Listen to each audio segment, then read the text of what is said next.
let's see if we can start another stream. Hello everyone, this is Lapsus, and welcome to another stream. I'm just starting out this channel, so if you're here, I'm excited, and welcome. So today I'm gonna show you the development process of a Unity game. We're gonna create some art, we're gonna debug some bugs, we're gonna do some code, and you can ask questions at any time, of course, in the chat. If you're looking at this later on YouTube, you can also leave comments and questions there. I'll be happy to answer them. As you'll notice, I'm Italian, so that's my accent there. And so let me share this in our Discord community, and start another stream. Let me do that. So our Discord community can join. So how do I do this like this?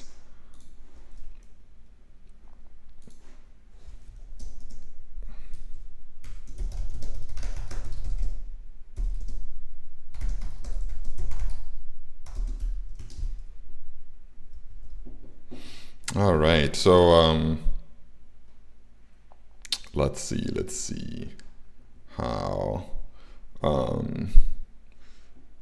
this will work. So yeah, this is the so this is what we left off yesterday. Basically, we started to brainstorm a new building, a new commercial live building.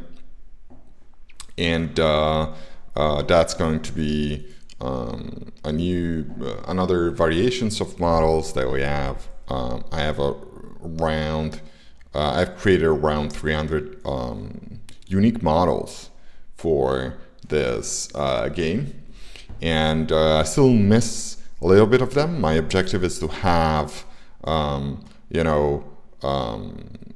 least 400 models in total, which means like 5 variations for each sub variation. This is going to be clear once you see it. But my general point is, today we're going to be working on a commercial area building, specifically a wealthy area, commercial area, and we brainstormed last time about high-end gym, and so yeah, so that's what we're gonna create today, continuing what we have done yesterday. So yeah.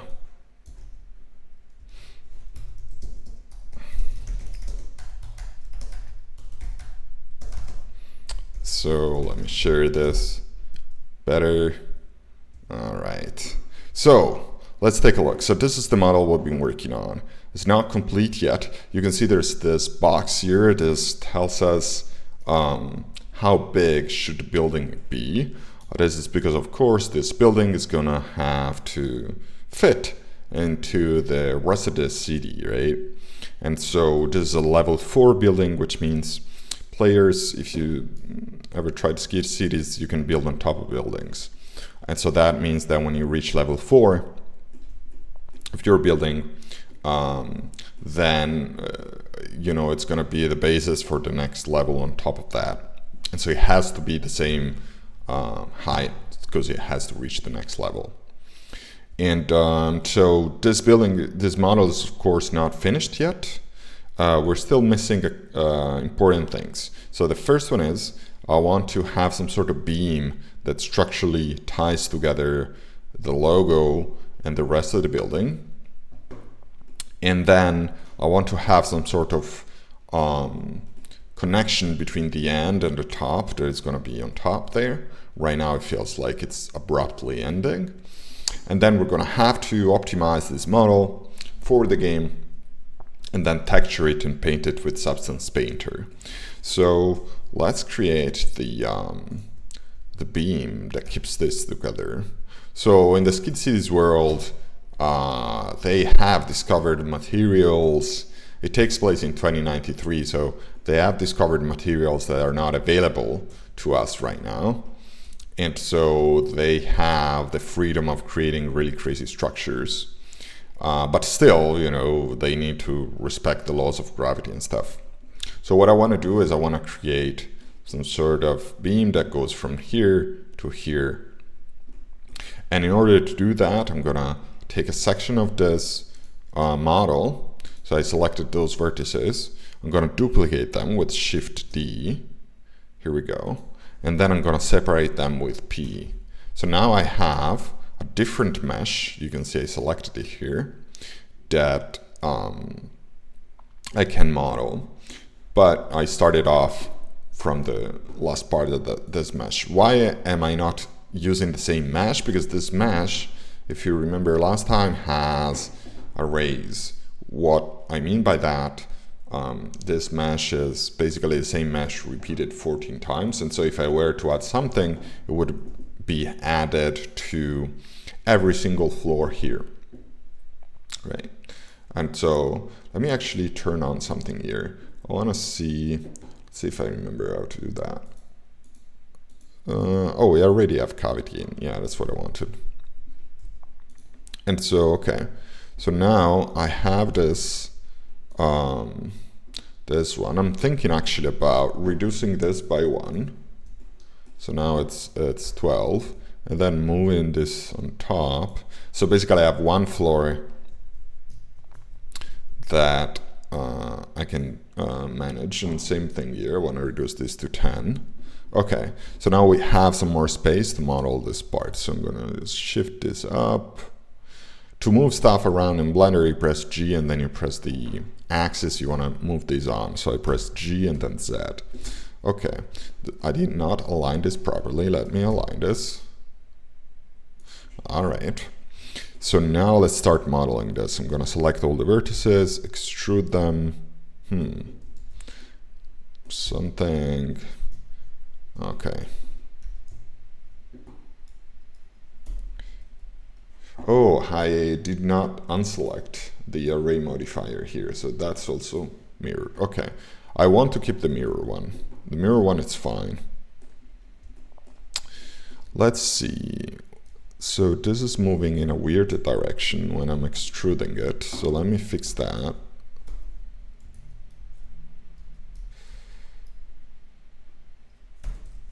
Okay. So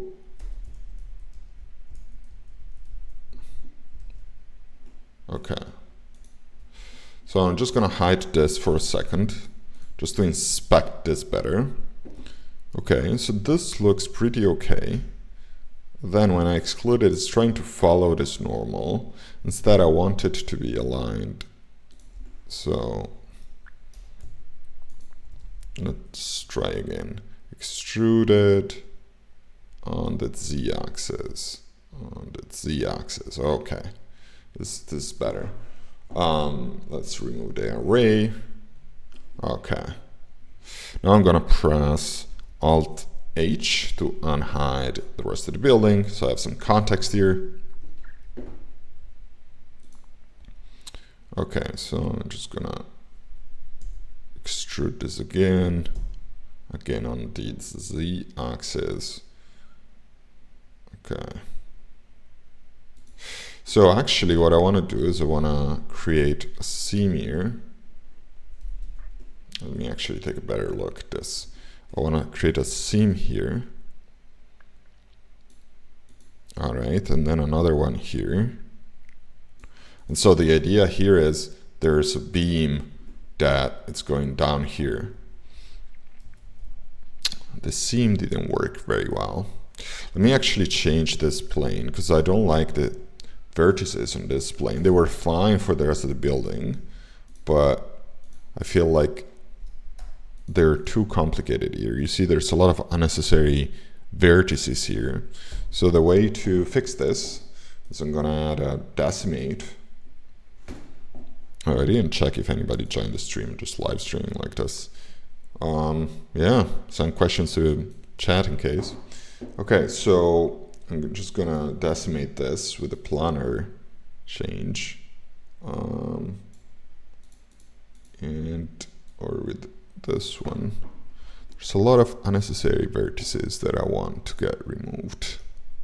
So I'm just going, probably the fastest thing is just delete them and then reinstate it.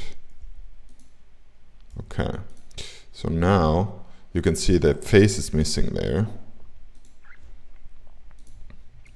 So I'm just gonna recreate some faces here. Oh.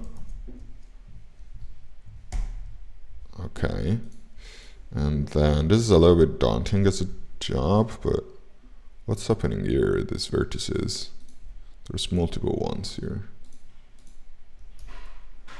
Okay.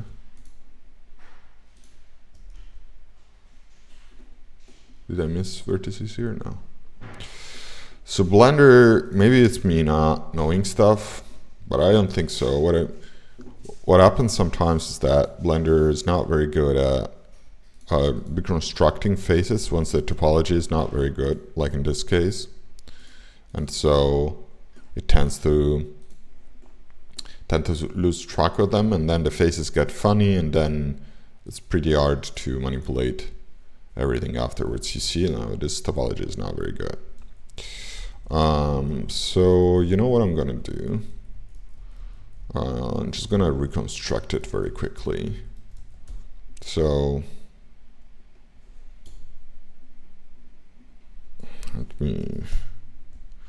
so this is what we want to achieve, and I'm just gonna create a new plane altogether, and I'm gonna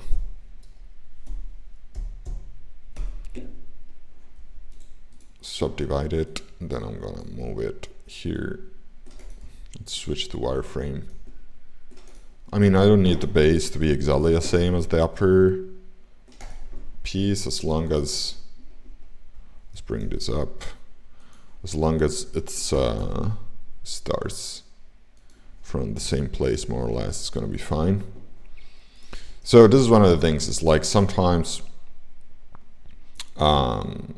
your topology, which means like how your vertices are structured and stuff, they end up not being very good because you did some mistakes earlier, and then it's, you know, it's a lot of work to recover them. So, and since this is not going to be like something that the players will experience up close, because it's a model you see from afar in your city, it's fine if, you know, the seams are not perfect between different pieces of this structure here. As long as it's more or less similar, I don't need to spend a lot of time like making it perfect. It's better for the players if there's more variety, even if the variety of those buildings is not holding up. If you take a look like extremely close, because you can't really take a look at, you know, at a very close distance, so it's fine. What is very visible though in the game is, you know, if you have the same building repeated over and over, and that's very visible, that affects, you know, the player experience. So I think when you're developing a solo game like I'm doing, in my free time like I'm doing, you really want to pick your battles, right, and decide how to spend your time and stuff. And you have to optimize for stuff that is like affecting the player experience all the time. Otherwise you would never get something out the door. And sometimes you just do stuff because it's fun for you and stuff like that, and it's completely fine. But when it comes to like, okay, I need to get this done, how do I get from A to B? In this case, like, okay, I need a new variation in this building. How do I do that? Always optimize for the player experience. At least that would be my recommendation. The only way to get stuff done. yeah, so you see I'm trying to mirror the plane that got destroyed.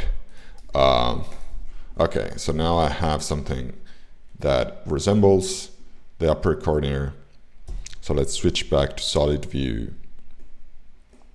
So what I want to do now, which was very difficult with the prior approach, was just to, okay, I'm gonna extrude the old thing. So you see there's a small difference. That's what I meant. It's like, will players notice this? Most probably not, right? It's not gonna be visible from a distance. It may even look part of the building, right? And so it's not gonna be an issue. It didn't make sense to spend like 40 minutes trying to make it exactly right. So now I'm gonna just extrude those folks, because those are the beams that keep the old structure together. It's an idea, right? Okay, this is, okay, so I wanna arrive there. Actually, this is not looking very good, because I think I don't want to parse in between either here, like this, right? Okay, so I have a strong beam in the center, and then something like this. This looks pretty evil and pretty steel, which is fine. That's what I'm going for. And so then I would like those to branch out outside of the logo, and those to continue. So let's do those first. So the central one, what happens if they continue? No, not that one, only the central one. So I'm gonna have the central beam continue. Yeah, I like that. It's very evil. Has to be cyberpunky, has to be like defying the laws of, almost the laws of physics, with this new tag they have. Okay, so I'm thinking I'll probably just mirror this whole thing.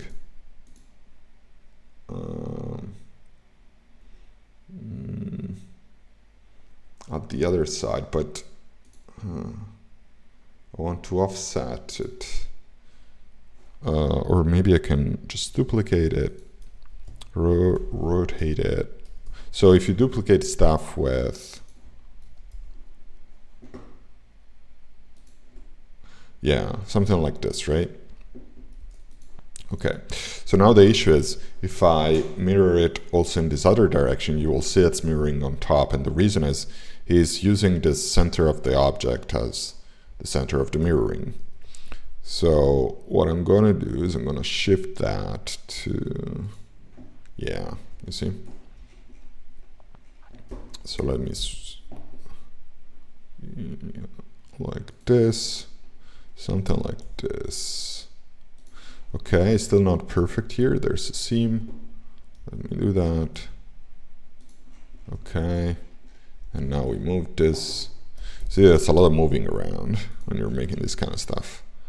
Okay. Okay. So I think there's too many beams now that I look at it. I'm not crazy about that.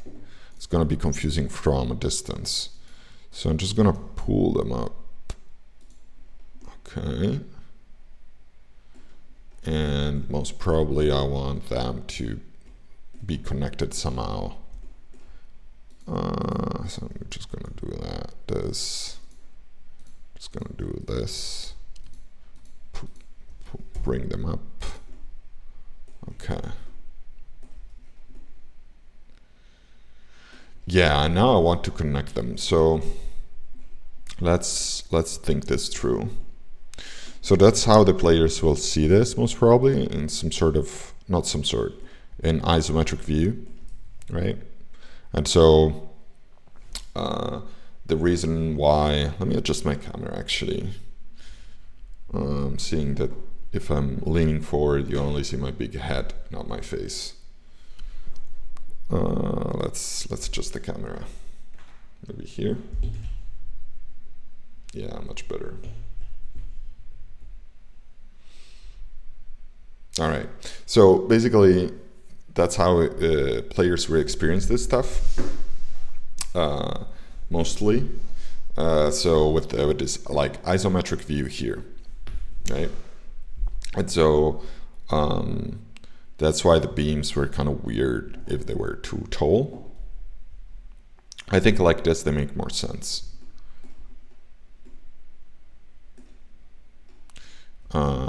Maybe what we can do is give them some sort of, let me hide this for a second. Maybe we can have them some sort of closure like this. So I'm gonna extrude them like this. Then I'm gonna go back here, extrude those folks. Yeah. And now maybe we can even,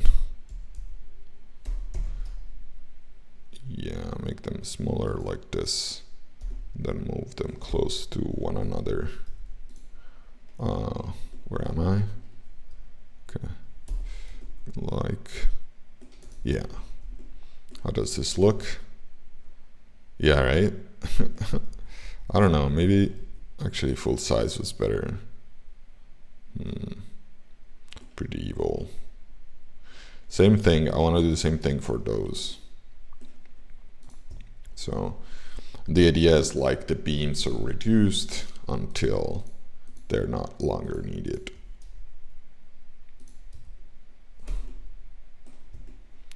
Okay.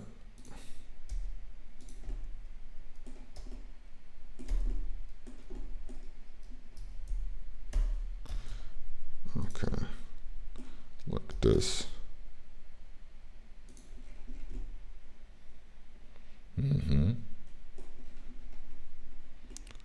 And here.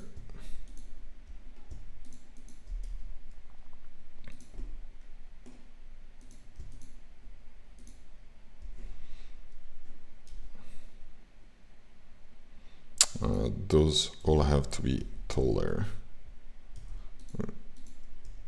So let's move them up. Yeah, now we go like this. Switch to face. We go like this, and now we connect them back here. There you go. Yeah, so we have a beam structure that is somehow justifying the old thing standing up, right? Like this. It doesn't have to make complete sense. It has to look like it makes sense, right? And so this is fine. Let's show the logo again. So yeah, so like it gives you a sense that some structure is going on. It doesn't need to be perfect. It doesn't need to be, you know, financial, architecturally, you know, meaningful. As long as it looks like, you know, it's believable, it's going to be fine. Okay, so the last thing, so now we did the beam. The last thing we're missing is the kind of last part, the roof, quote unquote. There's no roof because actually there's going to be the last part of the city on top. However, I want to have the last section of this be different to provide some sort of closure. So I'm going to duplicate this, then I'm going to remove the array modifier, then I'm going to bring this back, move it up. So now we have a unique mesh, and this is going to be the roof. I should not have moved it horizontally, but it's fine. And so, you see, this is also a good moment because I'm realizing that 8 is not perfect. You see the reference cube in the background, that's how tall the building should be, and it's not that tall. It's at the moment it's too tall. So Okay, so usually what happens with roofs is that they have some sort of additional kind of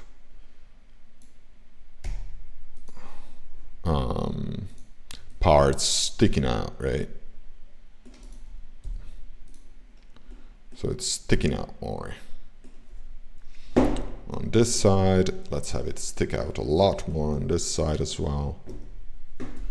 Then I'm gonna extrude it a little bit, and doesn't have, again, like it doesn't have to be super complicated. Like I think a mistake I was doing when I started is I was trying to make super complicated structures, but then, you know, they're gonna be harder to read for players, and they're gonna take longer to model, and it's unclear whether that makes sense at all. And so what I'm doing here is I'm just trying to keep it super simple, actually, without like ignoring the fact that I need to have a lot of fun doing this, otherwise it doesn't make sense. And so if it's too simple, then I may not have fun in like modeling and stuff. Actually, that depends, because sometimes like a low poly thing may be very fun. But I made some sort of mistake in the topology. You can see there's a seam now here. And it's caused by these vertices being weird and not being perfect. Okay, better. Okay, so now we have the roof. Now the roof is not tall enough. What I'm gonna do is just gonna move it so that it matches. Okay, so now this looks like the last floor with the roof, right? It fits nicely with the rest of the building, but you can tell there's some sort of roof here going on. All right, so I'm satisfied with this model. I don't think we need to do anything else. So now I'm gonna save it. Then what we need to do now is we need to optimize this model. So basically what I'm going to do is I'm going to do two things. So the first one is I'm going to unify the model into one big mesh. And, and then I'm going to reduce the number of vertices and faces in order to make sure that we're not you know, overworking your GPU when you're playing the game. At the same time, what I want to do is I want to keep in mind that this model will probably have two levels of detail. So one model is going to be like used when players are looking at it from a distance like this, and then I'm going to load dynamically another model when the users zoom in.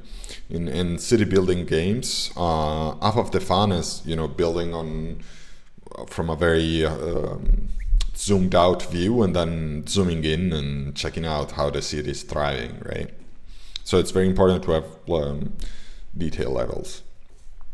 So what I usually do is I go like save as, and I try to create a new model before a new file before I dive into optimization. However, before I do that, we need to talk materials. What are materials? Materials are different ways of texturing your building. So what I usually end up doing is I usually end up having to define different colors for the windows and the beams, right? And so to do that fast, the best thing is to assign to them different materials. And then these different materials are then used in Substance Painter so that I have different materials there. But then before we import this into the game, we need to unify those materials in one unique texture. I have a way inside Unity to do that, because Unity doesn't like to have multiple materials in the same mesh. So those are all like optimization things, basically, together with the texturing. So the first thing I'm gonna do is I'm gonna create the different materials. So again, for materials, I have a naming convention, meaning like the names have to follow some sort of structure, otherwise I'll run crazy. And so basically it's the name of this building plus the name of the material.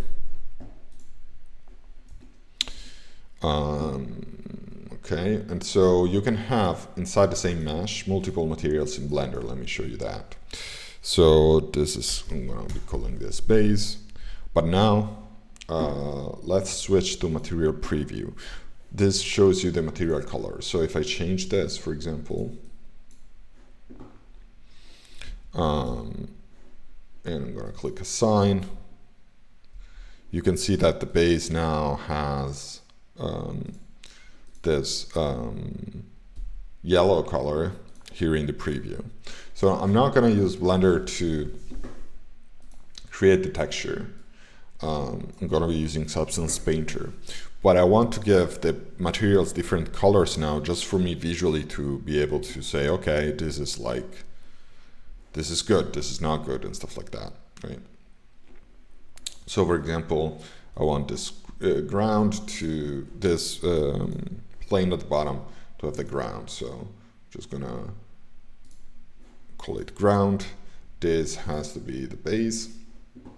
But then the base has windows. So let's add another one, another material, and I'm going to call it base windows. And you can assign to certain faces different colors. So that's what I'm going to do.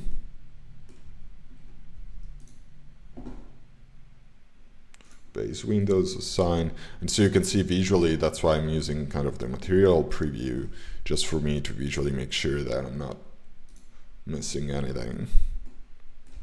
Right, so now we have this huge entrance with these huge windows that we were talking about. And then I most definitely want to have also the doors with different colors. So I'm just gonna say this, base door. Then I'm just gonna select this and assign base door, base door. So let's make this yellow, so yeah. So we're missing a base door here. Right. Note that I'm still using the mirror modifier. I just need to perform this on one side, and the other sides are going to be fine, right? Like this is going to be applied for the old building. And yeah, so let's take a look at the rest of the thing. So let's do this exercise for the rest of the building. So here, this is called main. Just gonna call it main. And then inside main, we have the beams and the windows. So I'm just gonna say windows. And so I'm just gonna make this a little bit darker so I can see it better. Okay. Oh, wait, this is a different one than this one because this is the connecting one. So, okay.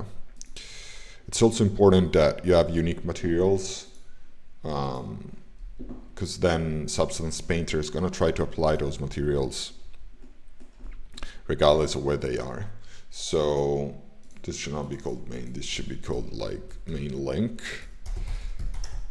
I don't want it to be confused with the main one later. Okay, and then those are windows. Do I need a separate material for the beams? This looks weird though. I don't like this. There's not enough seam. So this is gonna be main. Then we need a different color for the beams. Because you have beams and, okay, so let's have one. 04 is 1 where 1 beams link. This is Windows link. And beams link, let's color this red for now. Nope, this is the beam. All of those phases, all of those phases. Yeah, you see, makes more sense. And now I want also those folks. No, too many. Only those folks.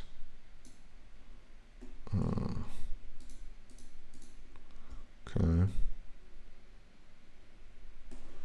Let's assign it.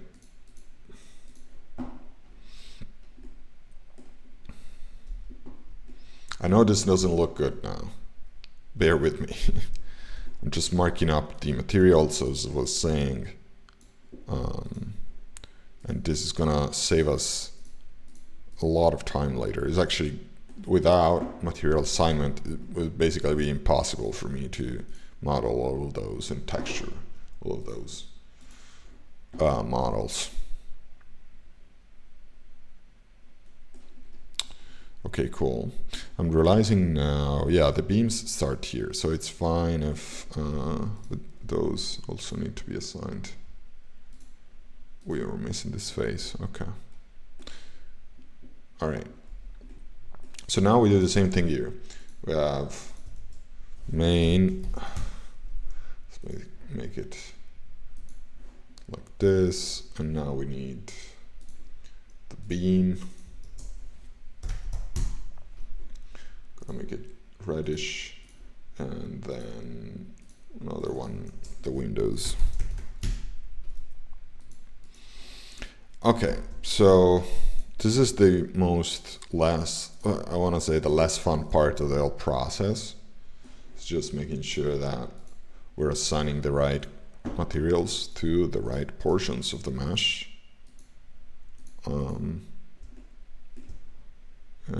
But it's super important. So there's nothing much we can do to avoid it. And I think it starts to give you an idea of like how I'm gonna texture this, right? Basically, this is going to be textured this way. Those are going to be the main colors of the whole thing, and the main kind of materials actually that the players will see. So your brain doesn't know that, right? Like your conscious brain. Like if you ask someone like, hey, like, you know, which type of materials is this building made with? They're not gonna be able to articulate that. But they're gonna notice something is fishy if they can't perceive any material. Like if they see that there's no beams or that there's no glass, they're gonna be suspicious. It's just how it works. And so, yeah. This side, I don't like this side so much. Like we're missing windows here. I think we need to add windows. Let's add a window here. So that's why I didn't start optimizing before this phase, because sometimes you know when you start the material process, you realize you want to add a face or something like that, and if you do that after you started to optimize the whole thing, then it's not going to be fun because you need to go back. So I'm gonna, yeah, I think like this it's cooler. And now we also want this to go a little bit further behind and be windows as well. Actually,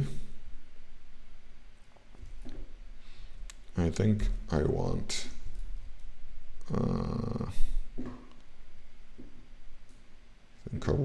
this to be narrower to give more the sense of height, like how tall this building is.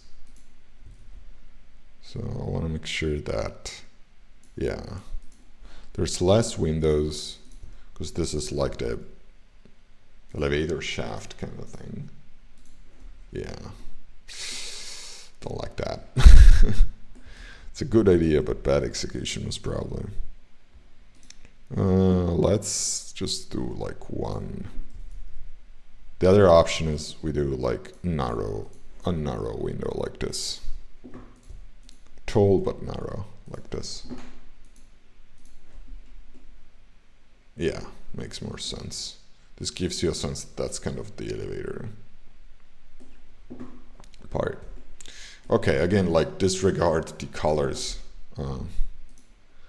Why isn't this being applied here? I duplicated it, but it's I should just use the same. So this is an 11. Let's just gonna move it to the side just to make sure I'm not doing any mistake. And then 11.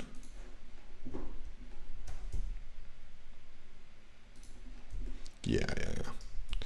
This is better. So this is the same mesh, right? Like it's the same mesh, same materials. It's just gonna be repeated. Okay, cool. So let's take a look at the roof here. So,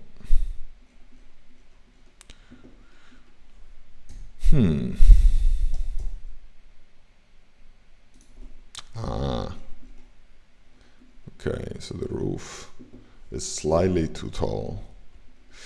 Okay, never mind, that's not an issue. We have the central part of the roof, we just need to pull it back and then pull the whole thing up or down.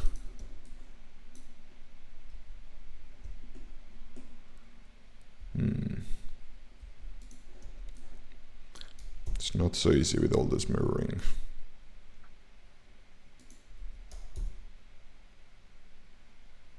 So it needs to be at the center of these two things.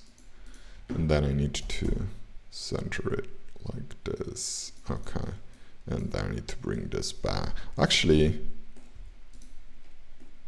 no, let's yeah. All right. So this is the kind of connecting beams. Let's switch back to material preview. So I still want the difference between the beams and the rest of the structure in this top part. So let's do that. So this is like the this one, and I'm gonna call it like middle main, and then I'm gonna call it like beam, middle beam. All right, and yeah, the master part is on top. Always forget that. So I'd say all of those are all beams, right? Well, not this part. Okay. So now let me assign it. It's gonna make it again this reddish color just for me to figure out. Makes sense, right? You have the feeling like you're like, okay, this structurally has some sort of coherence. And then this one, no. Did you lose the selection? You lose the selection. Let's select this again. Okay, so this is the beam. Let's assign it.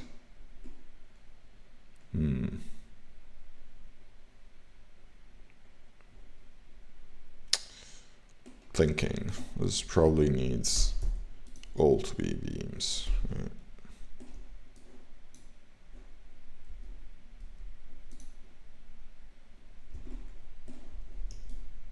Like those two.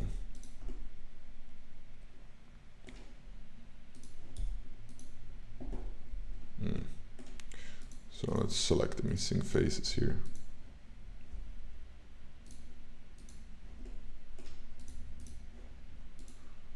Okay. Makes sense, right? Like you can see it's starting to, that part is like concrete. Okay. Now let's assign also proper name to this logo material. Let's make it unique. I don't know why it was duplicated. Okay, we're just missing the roof, and then we can finally switch to mesh optimization, and then we're gonna texture it. So yeah, every time you see a building in Kid Cities, that's how much work you went into it. Just to give you a sense. Okay, so this is roof main. And then we're gonna need the beams. Roof beam. And again, this is going to be red. So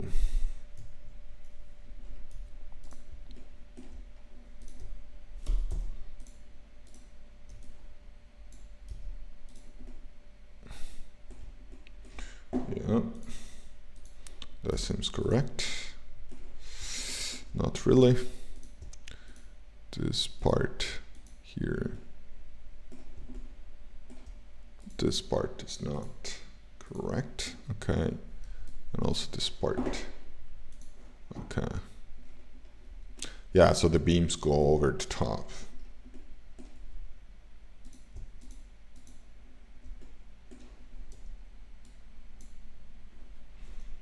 Okay.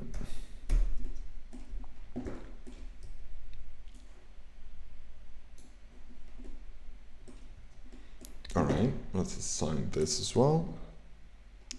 Nice. Okay. What about the windows? There's no windows on the last floor. Just gonna turn into concrete.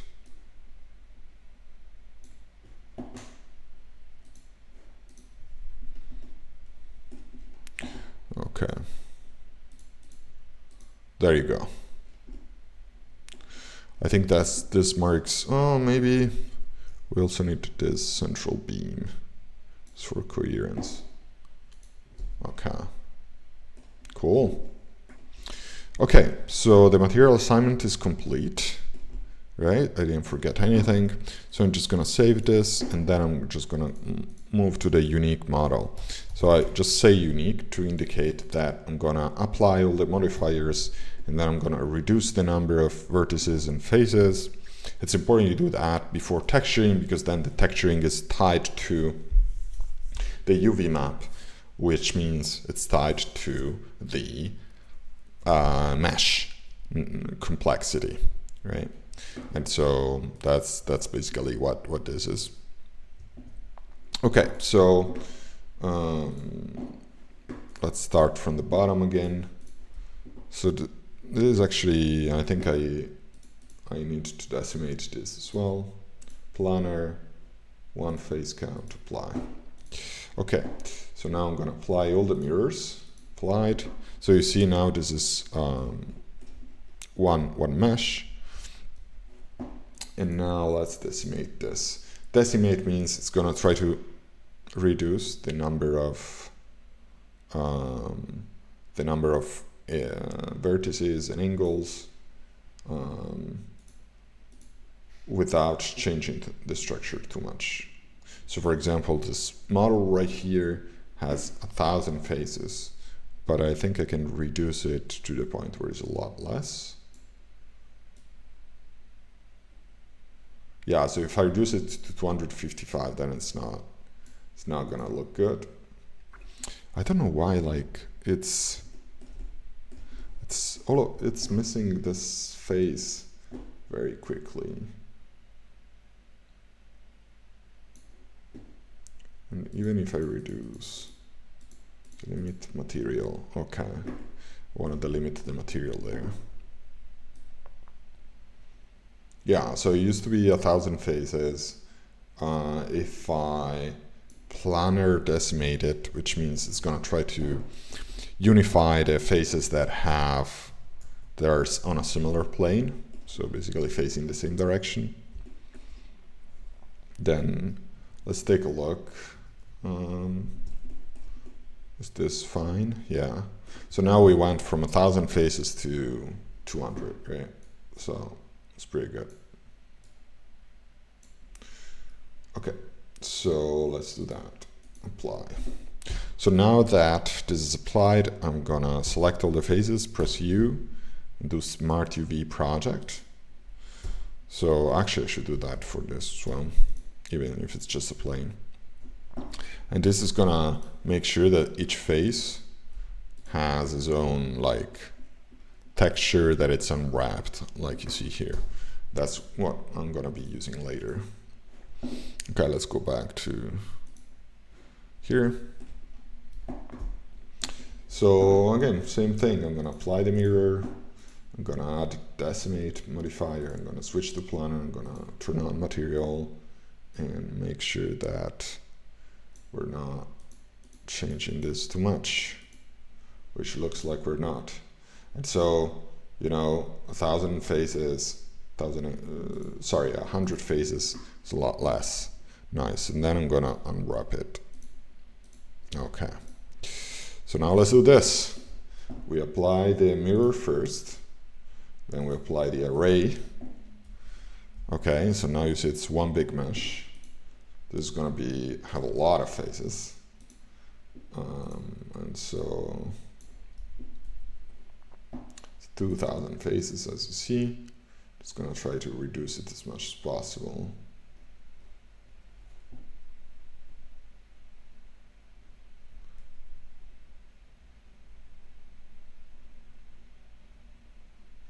Without the structural parts changing too much.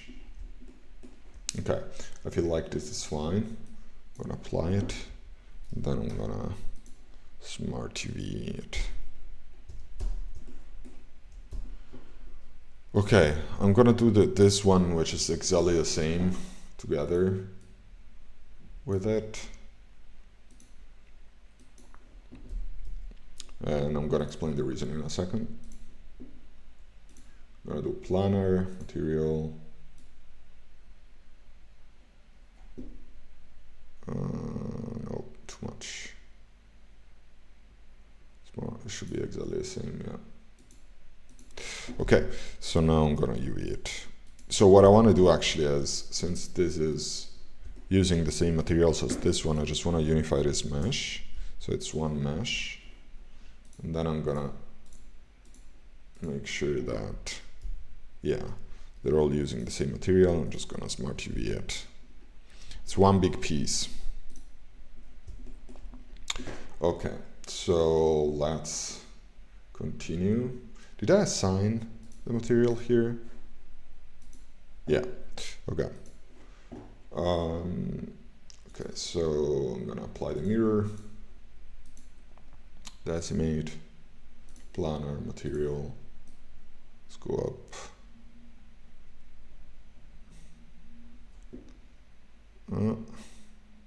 Slightly too much. Okay. Okay. So it's important that we properly decimate this logo, and this is most probably not going to be shown when you zoom out. Actually, I already decimated it, right? Yeah. So let's just UV it. Did I UV the other guy? Let's just do it again, just to make sure. Okay, so we did this piece already. Just missing the roof. Almost there. So I'm just gonna apply this, decimate it, planar, material, 5.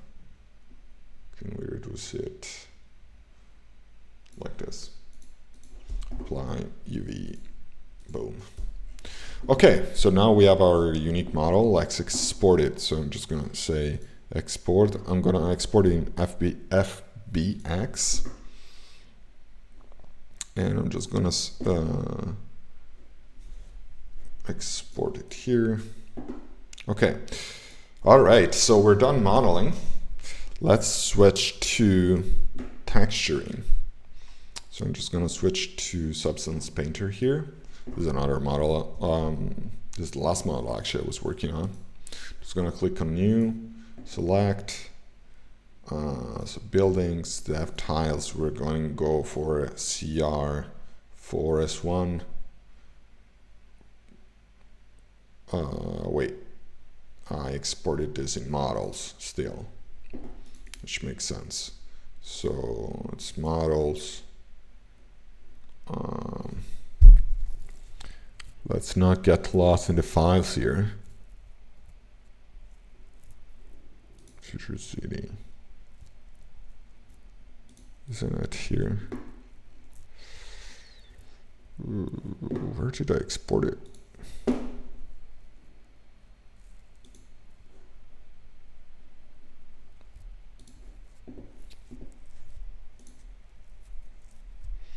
Assets, prebuilt dev builds. That's where I was. Yeah. Featured city. Assets. Oh, prefabs. Oh, I exported it in prefabs. Yeah, I exported it in prefabs. Okay. No. All right. So this is our model in Substance Painter. So what's interesting here, I want to bake. So let's go bake mesh maps.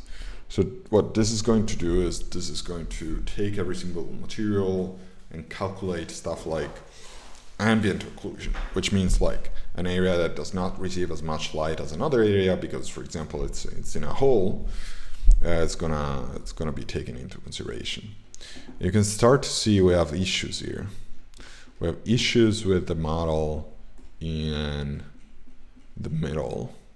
The normals are not right. So Substance Painter is thinking the inside is the outside and vice versa. What about here? We also have some issues here. What's this? Looks like an issue with the UV map. Okay. And what about the top? It's fine. Okay, let's try to fix those issues. So the first thing I'm gonna do to fix this one in the middle, I'm gonna select everything, and then we need to calculate the normals again. Normals is the information that tells everyone like, okay, this is like the inside, this is the outside of the mesh. So I'm gonna say normals recalculate outside. And then since we're there, we're gonna smart UV it again since the normals changed. Let's see if this fixes it. Those problems can be so damn annoying. And you know, when you start doing a lot of those models one after the other, then you start to, you know, get better at it and avoid issues. But okay, so this is fixed. Let's try to fix the other one. So this looks like we have some sort of, just gonna recalculate the normals here as well. Just gonna recalculate the normals, smart UV this again, and then I'm just gonna export it again. Let's see if that fixes it. It's pretty annoying. I should have not kept it the same. I just didn't want to have to select the whole thing, the old materials again. Okay, let's bake this again and let's see if something else pops up. That's why baking it's so helpful, because it shows you like how the model is perceived by the rendering systems basically, and so this pretty much corresponds to what Unity is thinking about it as well. And so if there is issues, oh gosh, what's happening here? This is not good news. Really doesn't like it. No. Okay. Super bad. And it didn't fix the original thing neither. Just got worse. I mean, the central part got fixed. That was just a normal recalculation needed. It's fine. It's just this main part here. Really doesn't like it.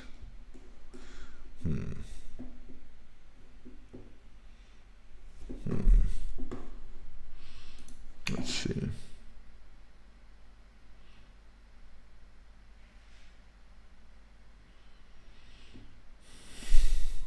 Let's try to separate the meshes again. Let's see if it has an easier time with two separate meshes. So now I need to make the materials unique again. Maybe the materials were not unique to begin with. No, they were. Okay. And okay, and now I'm just gonna recalculate those normals. And now I'm gonna recalculate those. And then I'm gonna smart TV each one of them. Let's see if that fixes it. Otherwise I need to go back and redo the old optimization again. Until I fix it, basically. Which would take a little bit of time. So let's see what happens there.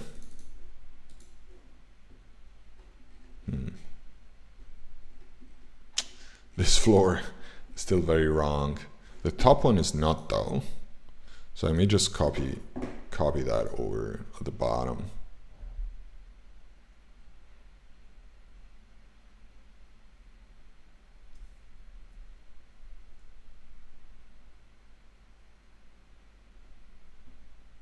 Let's see if the top part, it's fine.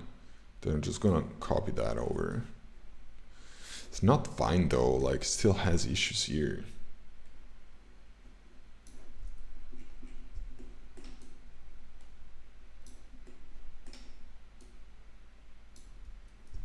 So that part, it was weird.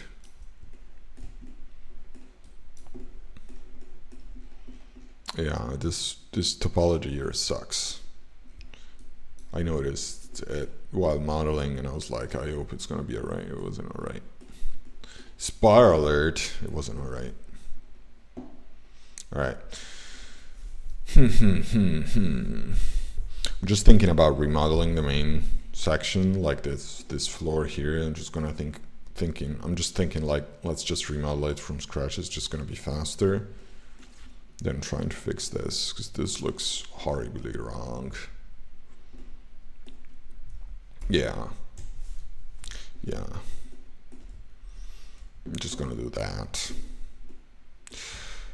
Just to give you a sense, like what happens now is I'm gonna have to select each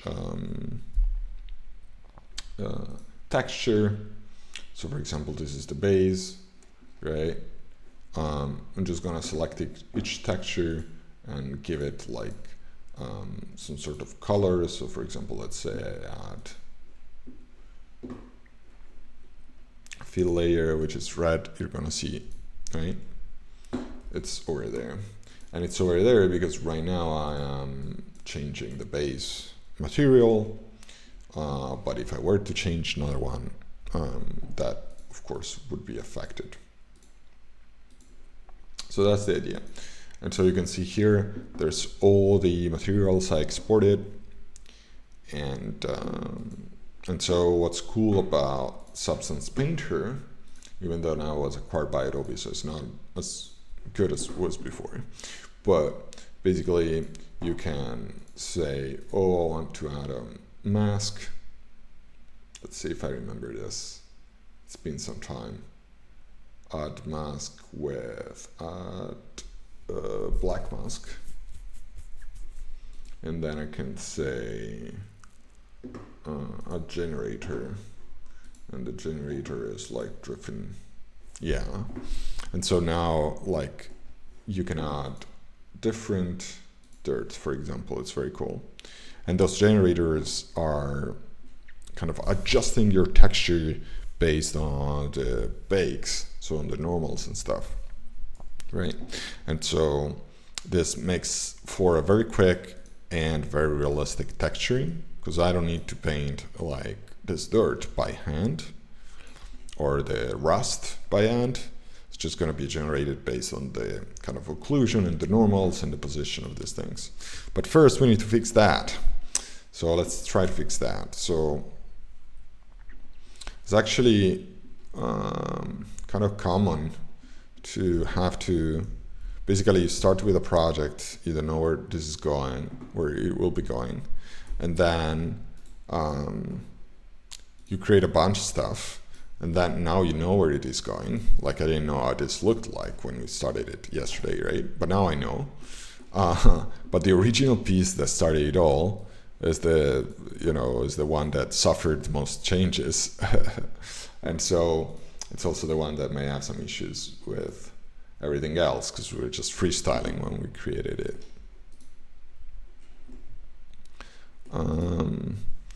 Actually, maybe we can start from. Okay, so this is interesting because this is not supposed to exist. Okay. And this is the part that it's broken, but this one, is it better? I don't like the topology of this neither. All right, so let's just recreate it.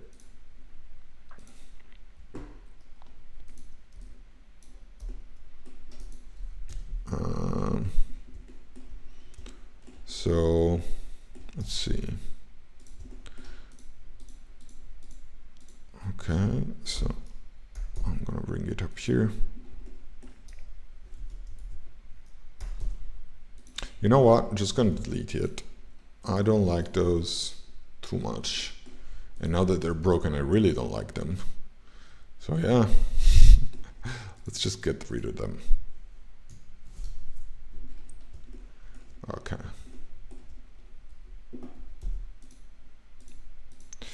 Okay, so I want to make sure I'm matching this right. Like this. And then we have a seam here. And then we have another seam here. And then we have a seam here. Right? And this is going this direction.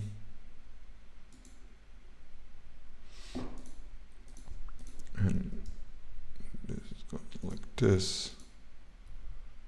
And then there's actually another seam here. Come on. I want to add another cut loop, like a vertical cut loop here. It's not doing that.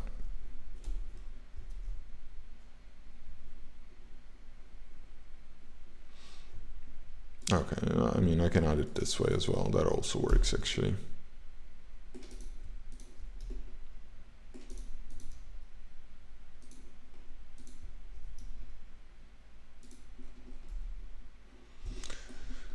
Okay, and now let's do this one.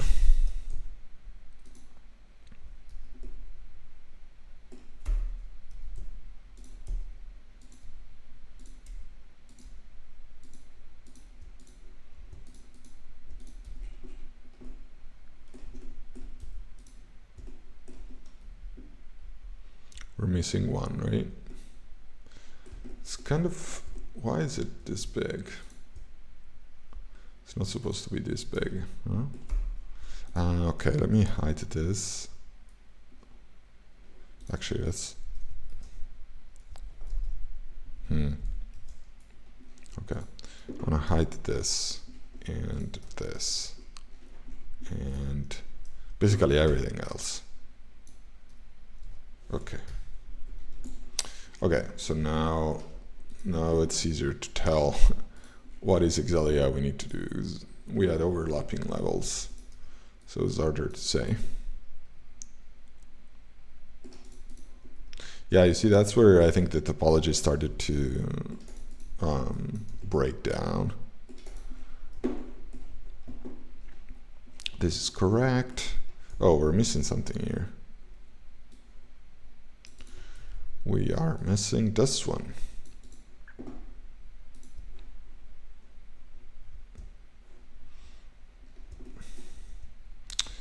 I'm gonna add a face here.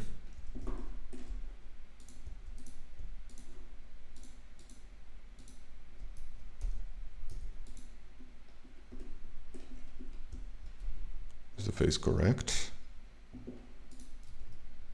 Yeah. Okay.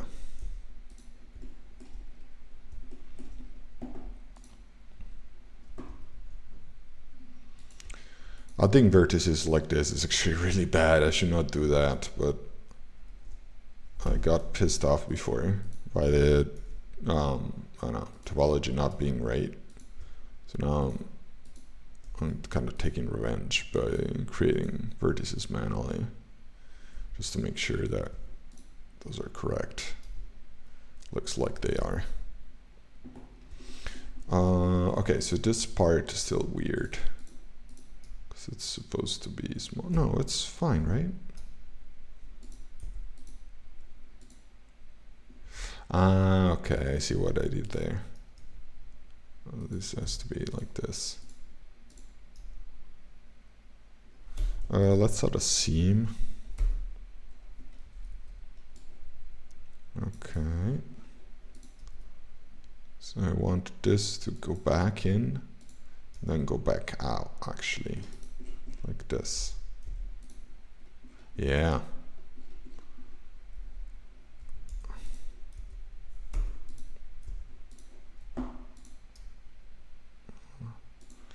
Like this. Okay.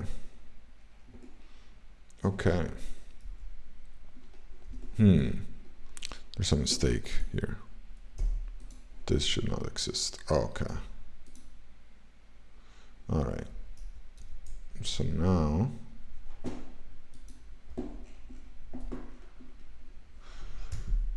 let's show everything else. So let's also add the array. And if I'm not wrong, this was 11. Oh, wait, the array is funny. Should be on the z-axis, right? Okay.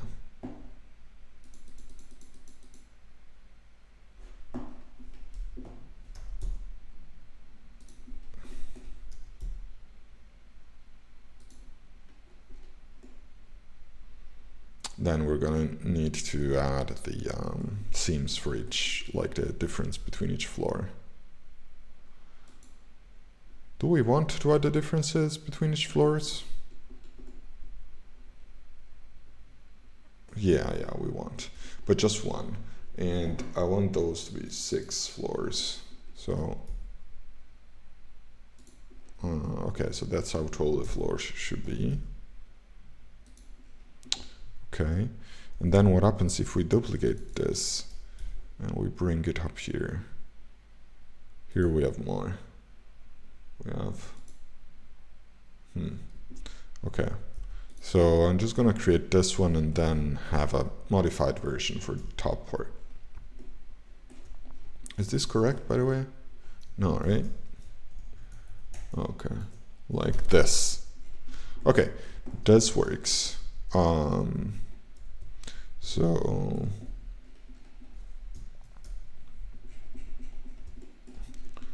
let's do this. So now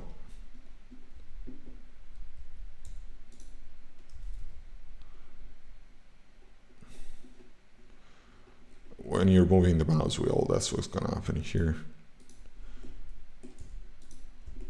It is actually safer topology wise, just add a lot of loops. Why isn't it looping in this way? Like, I don't like that. That usually it's an indication that there's something wrong here. Let's do an early export and see what happens. So I'm gonna save it, I'm gonna apply those, and then I'm gonna export, and then I'm gonna undo the application. I mean, it may happen that you have to redo something, but I don't want to redo it twice for sure.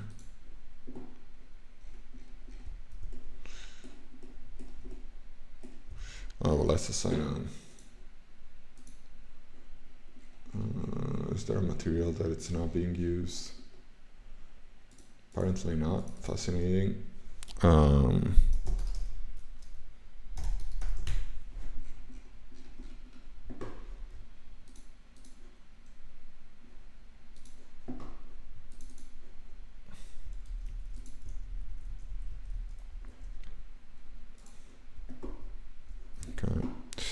Let's see here. I just undid everything because otherwise I would forgot to undo and then I have to restart again. because I applied the thingy, the array. All right, so let's bake this. Let's see what happens here. If it's fine, I'm just gonna, it's just, I've seen that face not being looped like the other one.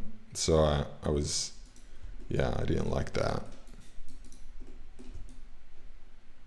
Yeah, you see, it's looking funny too.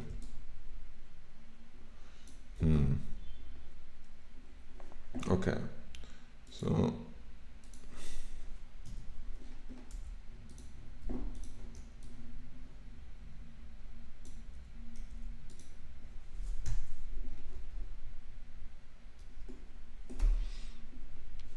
this mesh is really proving the most problematic mesh ever. Let's just hide everything else. So why doesn't he like it?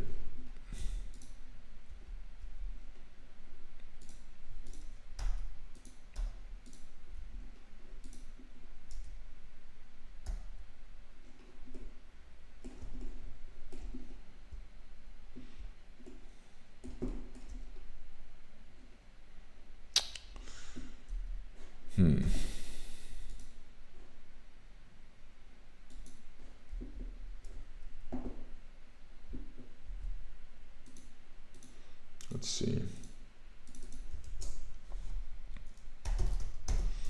So looks like, let's see. Yeah, there's some issues here. The extrusion doesn't work, which is also another bad sign. Really, it's never had issues like this. With a simple plane.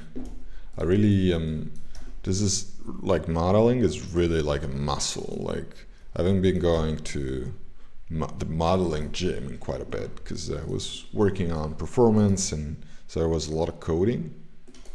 That's the issue when you're solo developing. If you have to, let's say, like the issue we had is like, okay, I needed to make sure that the Apple players were playing because they were reporting issues, right? So I worked a bunch on that, but that meant that I couldn't focus on modeling as much as I wanted to. And so my muscle is not as used as it was before. And so now, this is what happens. When you're not used to modeling, it's very easy to make easy mistakes. And then, since we're not just modeling for the sake of it, we're modeling for a game, so it needs to be optimized and everything. You need to make sure that you're not, that you're doing the right thing. And so if the topology doesn't work, then, and the model is not very good in terms of how it behaves, then yeah. Okay, so I made a much simpler version, which is what I should have been doing from the start.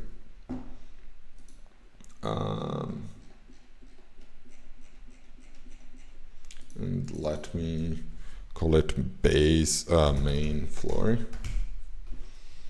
And let's apply, I'm pretty sure this is fine. I didn't do any funny stuff. But I'm just gonna try it as well. And then a mirror. All right, and then let's show everything. And then let's pick the plane. Where is it? It's up there. We bring it up here. Okay, and all right. All right, and then we said we wanted 5 floors. Okay.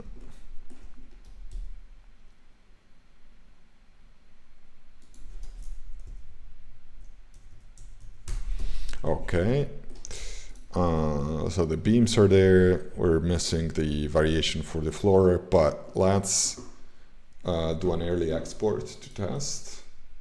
So I'm just going to apply. Oh, Just gonna apply the mirror, just gonna apply that.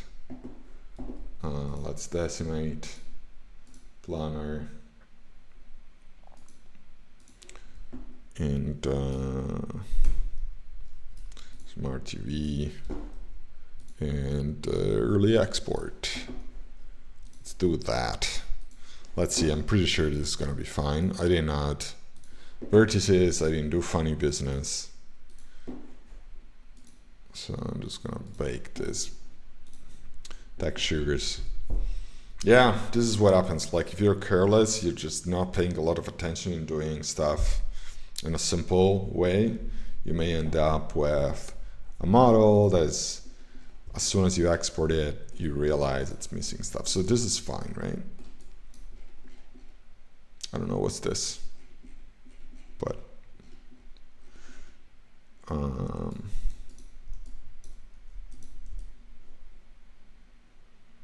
it should be fine.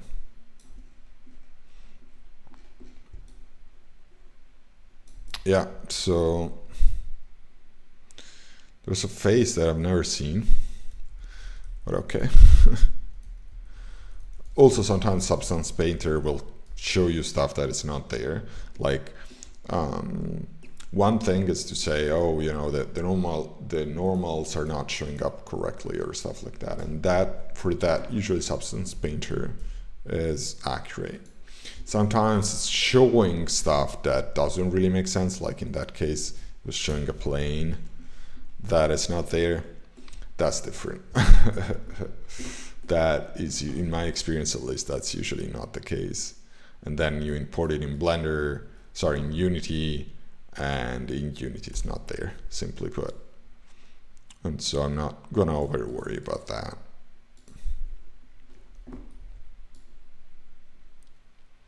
Okay, so we're adding some cut loops to show the end of the floor.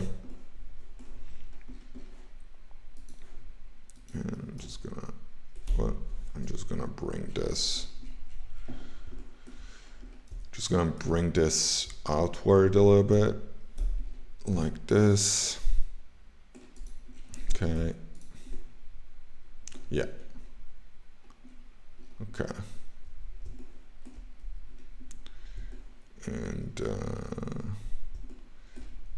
also I want to make it thinner.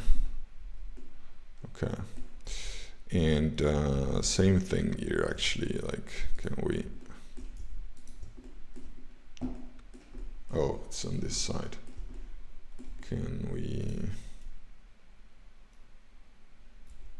I'm just gonna extrude it and then reduce the height like this. Then I want this to make an angle, so I'm gonna bring it here, and this, I wanna bring it here. Yeah. Yeah, this looks better. This is weird though. No, it's fine. And then here, same thing. I'm gonna extrude it. Oh, I'm gonna reduce the height. I'm gonna reduce these. Yeah, like this. And then I'm gonna bring it to the side until it touches here. Yeah. Yeah, this looks fine.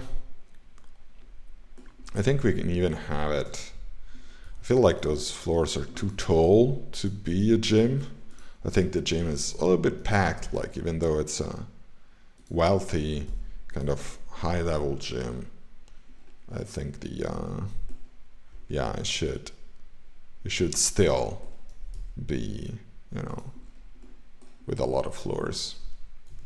So instead of 5, let's do more. Let's do, those are 10 floors. Let's do 10 floors. Okay. Yeah. I'll be honest, this actually looks better than the original one. So I'm not saying I'm happy with the issues with the thingy, but it's fine. It could have been worse. The only thing I don't like so much is this part. It's too symmetrical. I'm just gonna bring it down.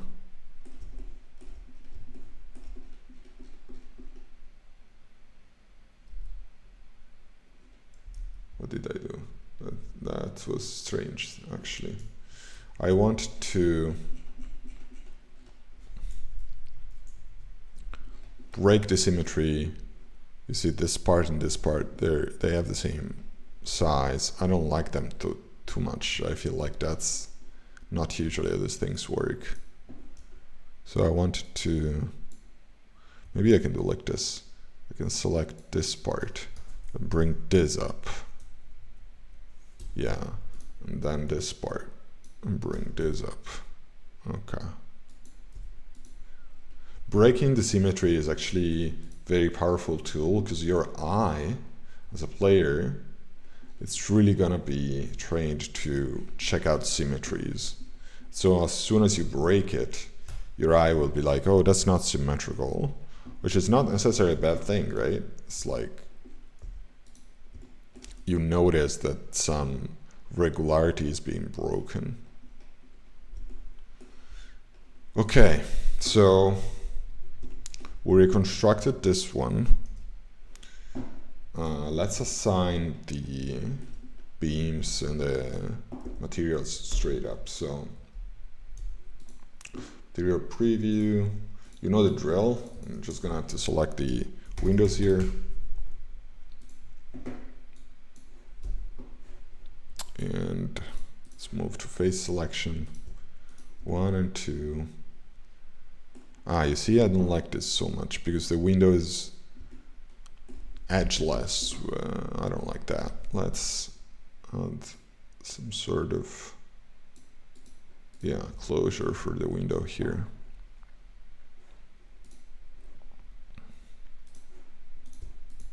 Okay. Okay. And here I used to have, and actually I did not dislike it, is to have long vertical windows.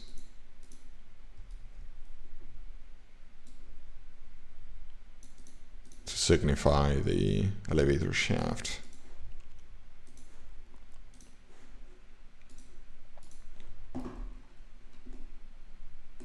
Now I don't like it anymore.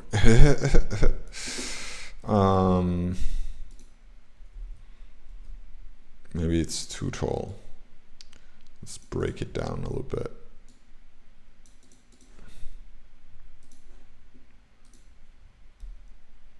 Let's also add some. Okay. Okay, better. Okay, we're just missing the beams.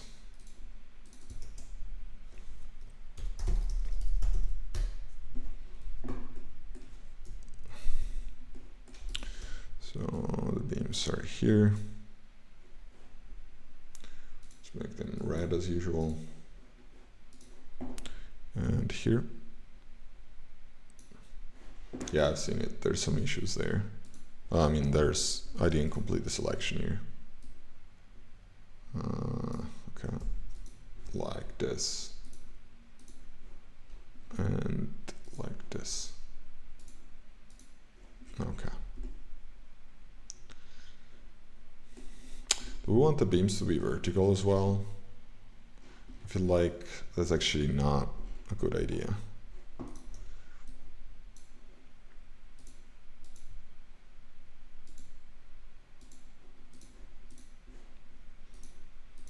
All right.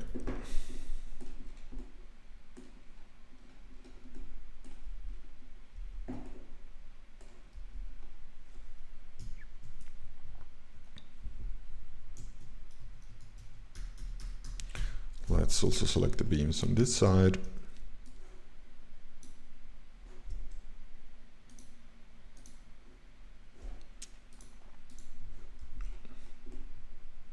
Okay. All right. We did it. We redid this part of the building. Now what I want to do is I want to duplicate this and use it for the top part as well. Let's position it right. Okay, and you see here this 2 number means that the materials are using 2 different meshes, and you really don't want that, because Substance Painter has a lot of issues with the same material used twice. Okay, so let's save Unique 2, and I'm gonna optimize this last part, and then we can finally go back to texturing. Let me see if, yeah. All right, so let's go back to, oh, all of this time you were looking at Substance Painter, dang. That's a big that's a big issue. Okay, well, all right, still getting used to streaming, I guess. So we duplicated this, and now we're looking at this, and okay, so let's optimize this part. So I want to apply the tools here, and then I'm going to decimate it as usual. Material. Just want to make sure that we're not changing this too much. Yeah, okay, like this. And we're gonna Smart TV project this. Same thing here. We apply, we decimate, and it's a lot more faces for some reason. Okay. All right. Okay, so let's export this, and then we'll go back to Substance Painter, and let's actually go back to Substance Painter. Let's not forget that. Substance Painter, right? And we go like this. And now let's bake this again.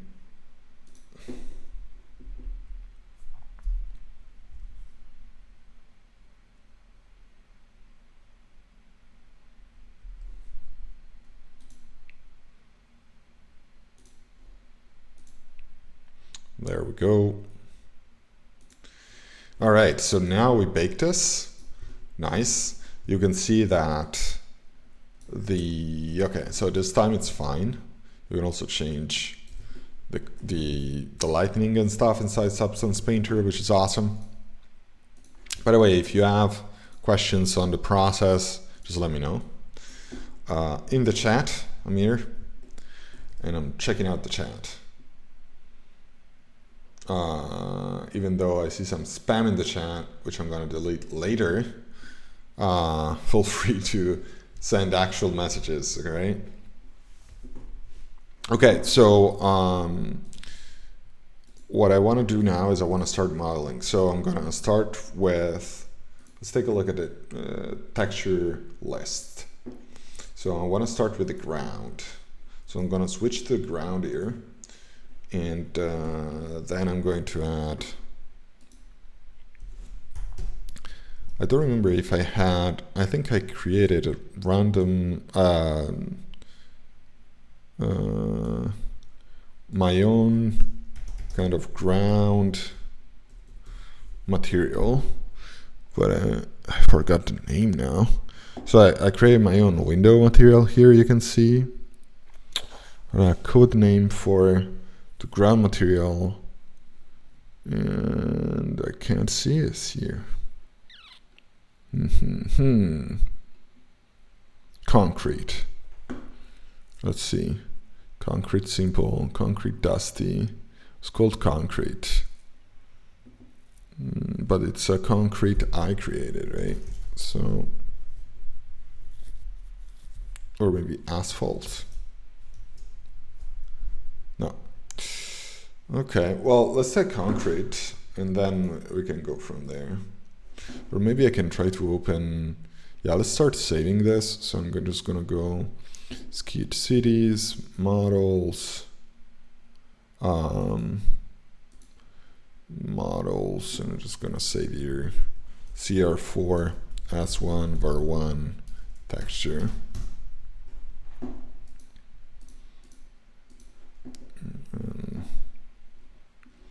And let's see if we can open another example of this. So those Substance Painter files are usually huge, and so I think I have them on my external hard drive actually, but it's fine. Okay, so let's go back here. Shader settings, and I want to go to the ground, and let's change the ground material, smart materials maybe. Yeah, it was one of those. And so graffiti, it's also something I created. It's super interesting the way it's graffiti. I'm gonna show you later. It's smart materials that comes up with graffiti and stuff. But I don't see the one I created for the ground. Dirt. Let's see.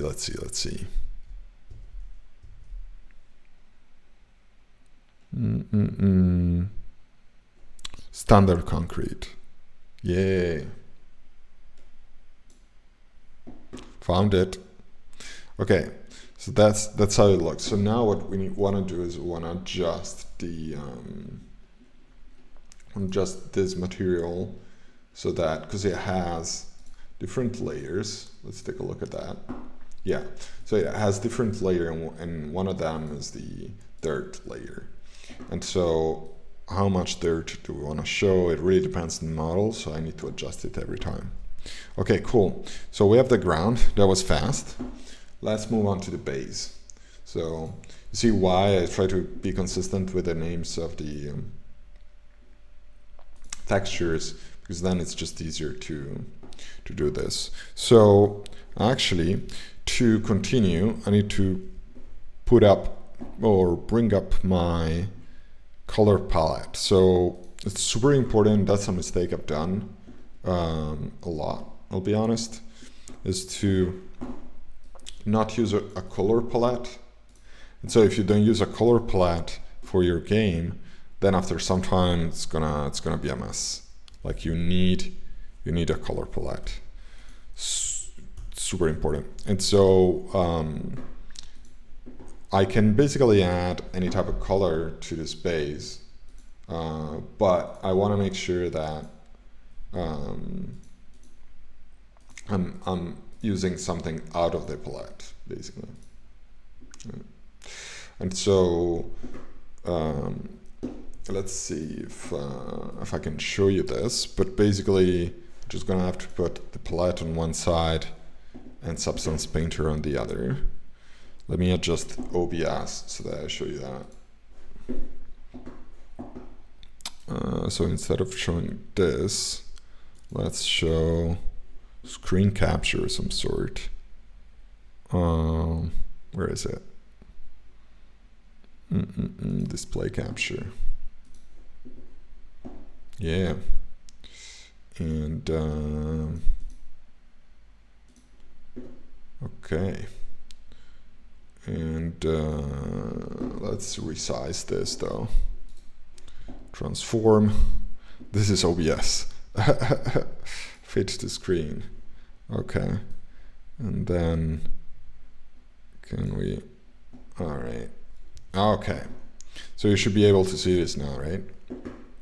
So now, this is my color palette, and this is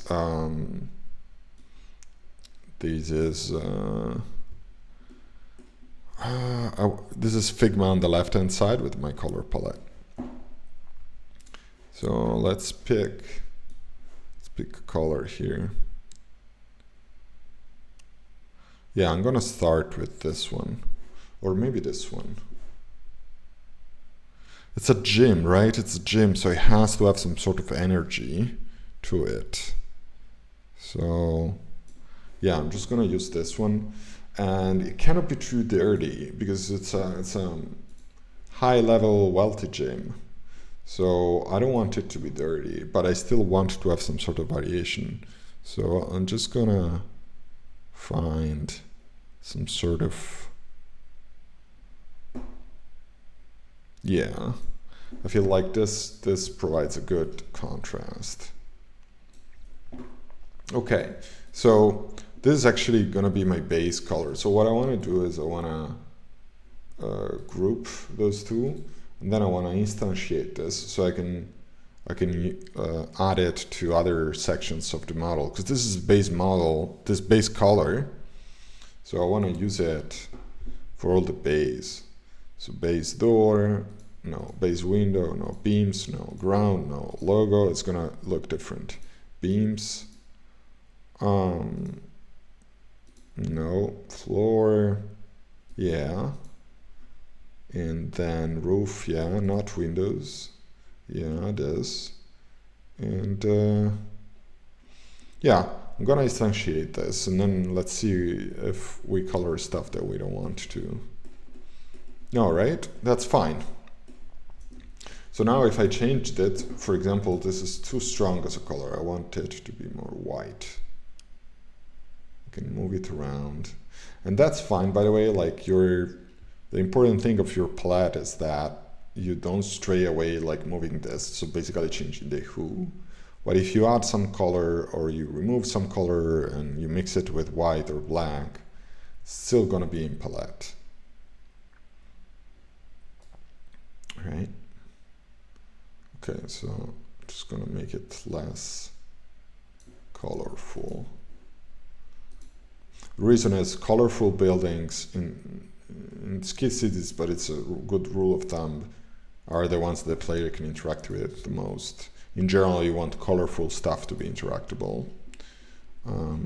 Okay, as you see, it's not coloring the beams because we added another material for that, right? And so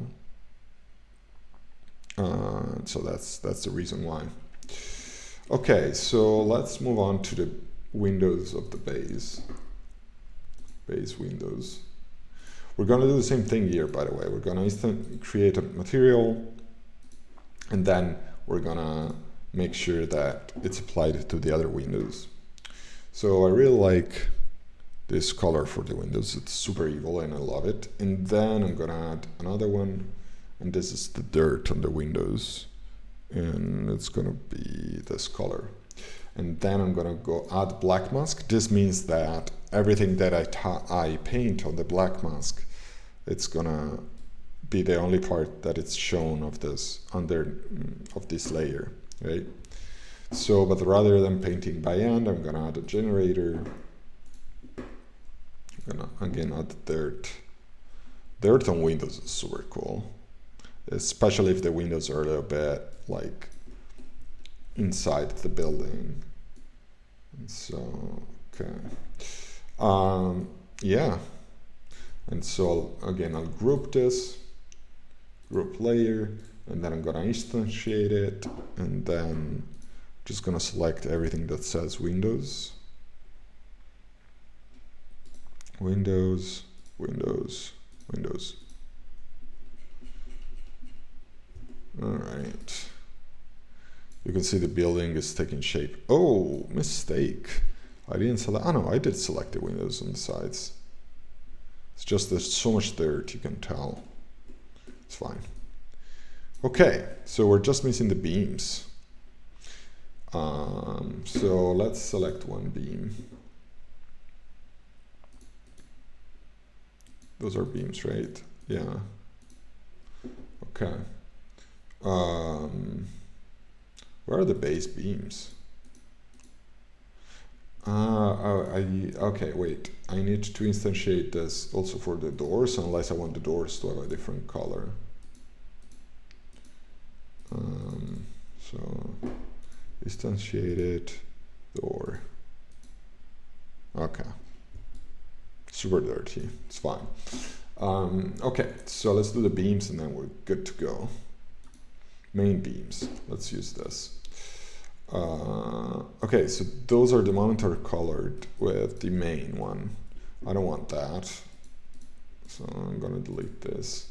I think I instantiated it, but those are actually the beams. So, okay, so what's the base color of the beam? Let's pick,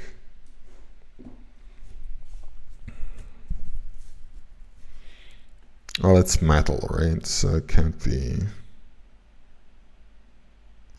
just gonna go with this, and then again some dirt, or which, yeah, something like this. And then I'm gonna tweak the colors a little bit, but before I wanna see how it looks like with the effect on everything. Dirt. Yeah, I see dirt doesn't work very well in this case. It's too vertical. Instantiate. We're gonna do everything that says beams, beams, beams, beam, beam. Okay. All right, that's how it looks. Huh. No, it's also there. Okay, so I think the contrast is too strong, but I think the idea is fine. So another thing you can do is you can use exactly the same color, more or less. Then just tweak the, yeah, right? Just tweak the darkness. Okay. So one thing we're not addressing here is the emission level. So in other words, the windows will emit light, right? And by emitting light, they are going to have a different material.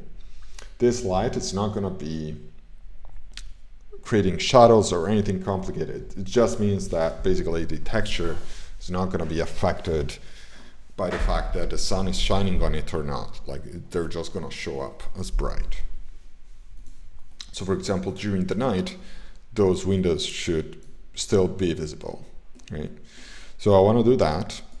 But before I switch into the emission map, that's how it's called, it's a different file that's going to define it.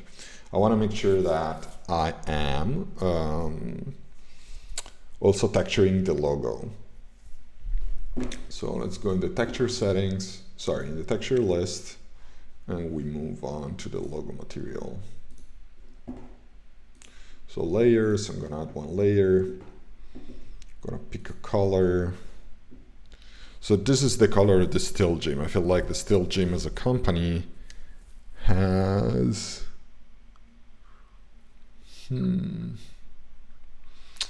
usually gyms are kind of bluish, right?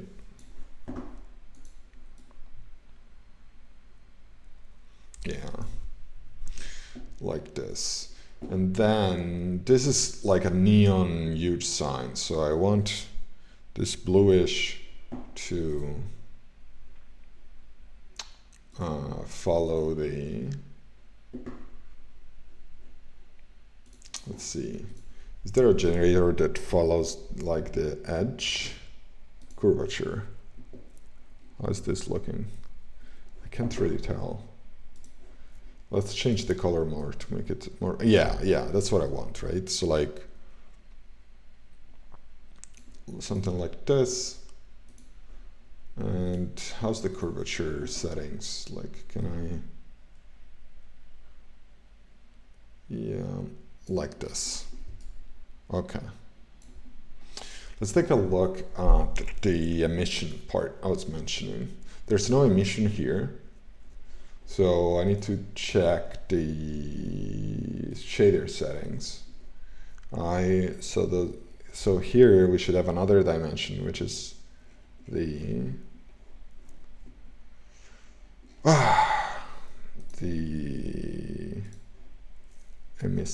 emission.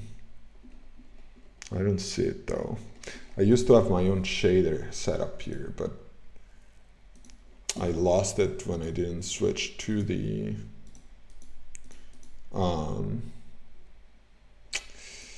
to the hard disk. So we need to find, I need to find the setting, view mode material, single channel. I want the emission map.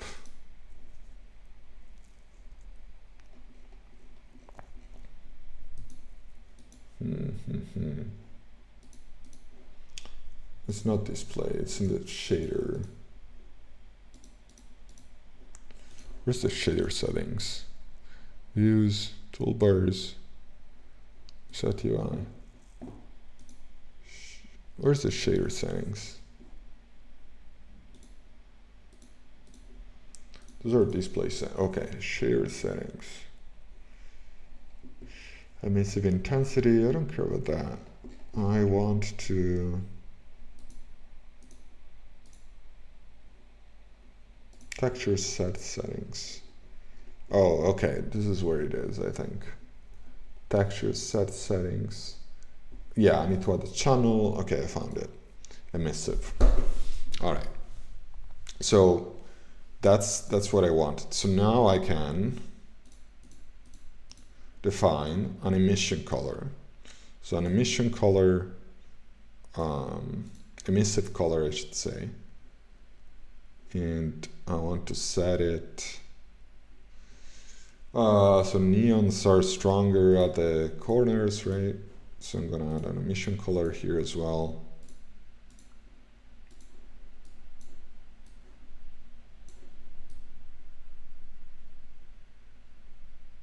Like this. So this, even when not light is not shining through, this should still show up a lot. Nice. So I'm gonna do the same for the windows.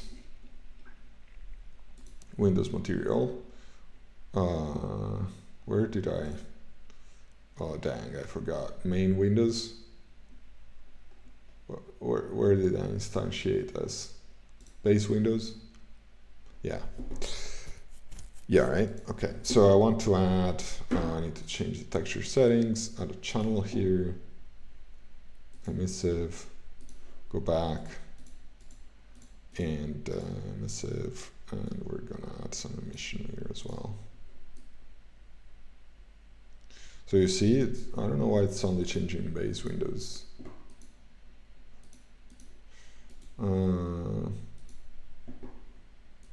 So what happens? I thought I instantiated this, so it should be the same.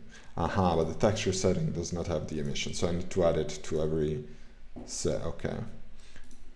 So it receives, it's using the same texture, but it needs the channel to be added individually. Okay, cool. So I think we're done here. Though this is the model textured. It's looking pretty cool. Let me actually make it bigger so you can see the whole thing. So yeah, there we go. So so this is the final result of the model and the texture. It's our still gym building. And again, this is a level 4 size 1 commercial wealthy variation 1. That's what this weird name is about. So what I need to do now is I need to export these textures, and then I'm gonna need to optimize them. Let me take a look at how I did it with others, because I used to have this. Okay, so what I did is I export the FBX, and I did it. I have it here, and then whoops, and then I bake it, right? Let's see if I remember. So yeah, for sure the first step is exporting. So I'm gonna export it. This is wrong, of course. It needs to be here. It's 09 assets, prefabs, buildings, dev tiles. You see, like every game, every piece of the game, every folder of every piece of every object of the game has to have a unique name. And so I have my own texture export a template that I use. So those are a lot of materials, right? So what I need to do is I need to bake all of those materials and all of those things into one big model. And once I do that, then that model is going to be ready for prime time. So if I remember correctly, I'm just checking out stuff. So let's switch to Unity, and so I can show you that process. So let me switch to Unity. Where's OBS? Here. Okay. So let's switch to Unity. Boom. Okay. So now, what we need to do is we have this model. Let me actually switch the scene to the city scene. I think it's just faster if I, yeah. So not the main menu, but the city. Okay. Now we want to go into the folder we just exported all of this stuff into. CR4S1, variation 1. There we go. And so let's take a look at the model. All right. So you can see this is the model we just created, and it has the kind of placeholder materials we created in Blender. What we need to do right now is we need to make sure that each material here has the actual texture we created. And so to do that, we need to extract the materials here, and we select the same folder. This will mean that instead of taking the material straight out of Blender, Unity is just gonna instantiate its own materials, right? And then, so for example, this is the material for the base. And now instead of using this color here, I'm just gonna put all of those materials back to white.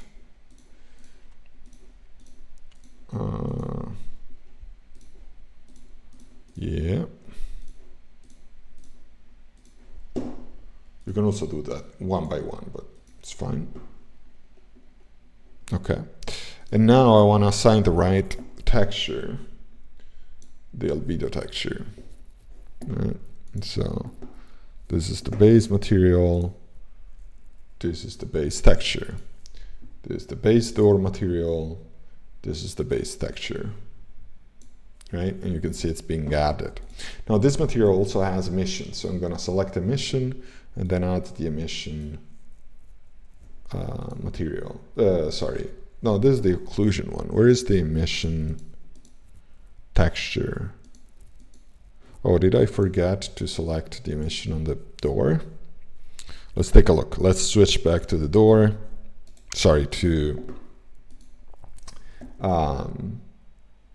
let's switch back to Substance Painter. No, this is Blender. Where's Substance?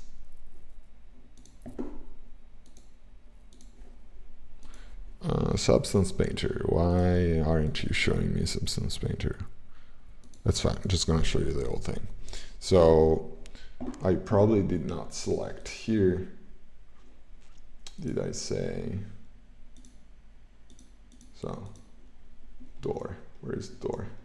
Base door. Okay. Texture settings. You see there's no emission, so we didn't export it. Okay. So let's export it again. File, export, textures, export. It is exporting also a lot of textures that I used to use, like normal and occlusion.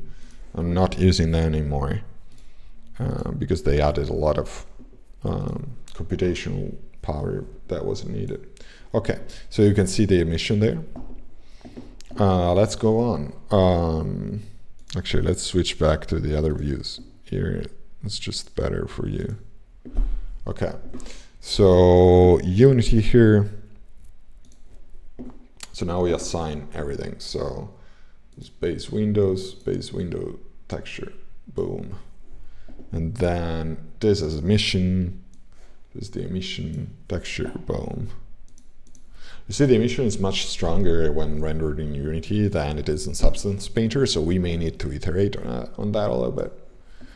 Okay, so the beams, ground, nice. Can we not have lights? It's just I want to make sure I'm selecting the things right. Okay, cool. And then log material. This is emission. So let me. Is this the emission? No, this is the albedo. This is the emission. Okay. Boom. All right. Main beams. Let's go. Main beams material. Let's go. You see, like the moment you keep certain naming convention that makes sense, then it's much easier to do stuff. I think at a certain point I also wrote a script to do this job of assigning the materials, but it's actually a good exercise. So I stopped doing that automatically because I like to see my model getting one texture at a time. Helps me check for mistakes and things to improve and stuff like that. And actually it doesn't take too much time. Also, I need to double check every time the emission stuff. Just want to make sure that I'm not missing anything and that it looks good. So, you know, sometimes doing things by hand, even when you're a solo developer doing a side project like me, makes sense, I believe.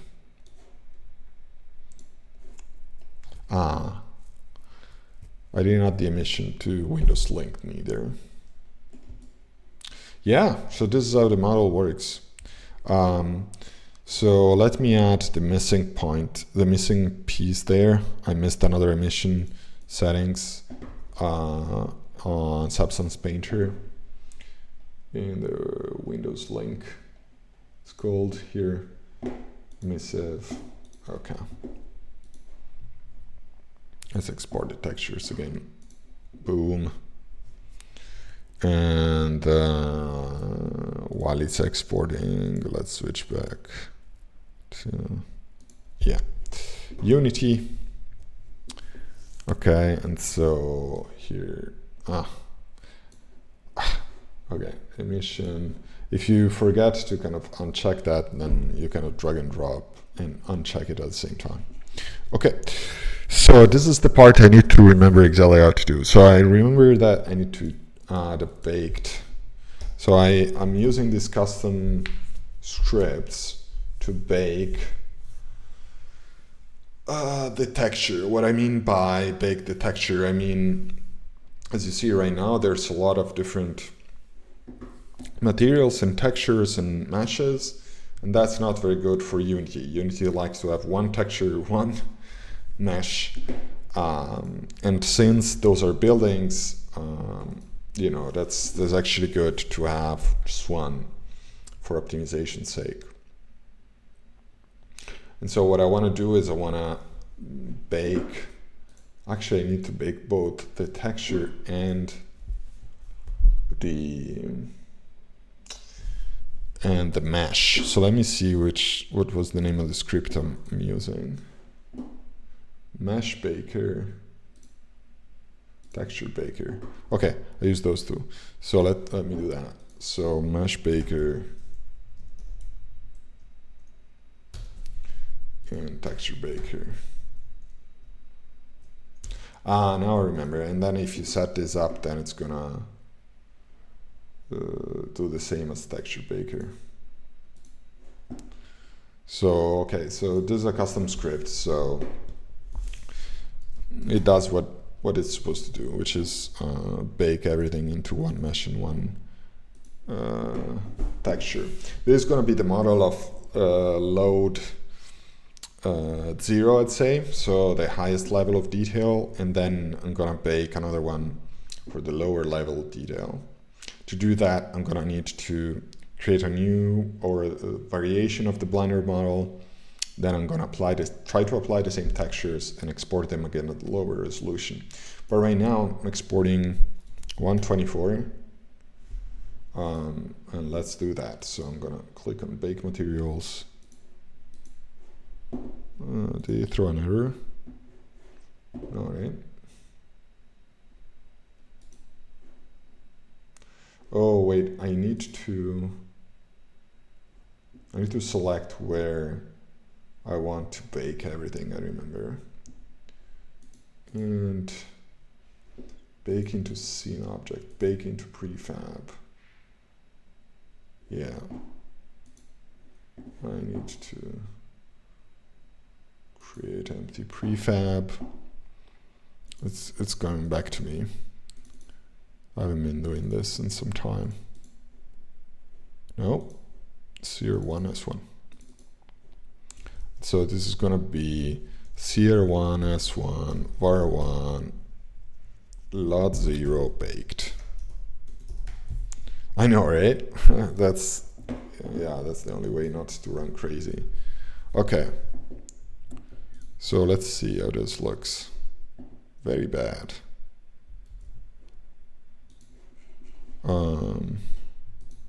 So bake into prefab, combined mesh prefab. Oh, okay, no, actually this is good. You see, it combined all of the, see this mesh here that I selected? This has one mesh and actually a lot of materials though. So I need to make sure that it's also baking all the materials together. Same as texture baker. Okay. I need to create the empty asset for the combined material as well.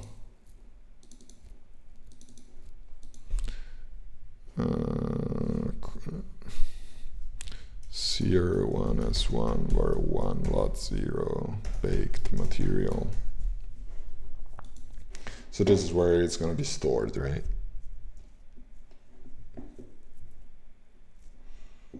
Let's see. Texture baker. Okay, bake materials into combined material.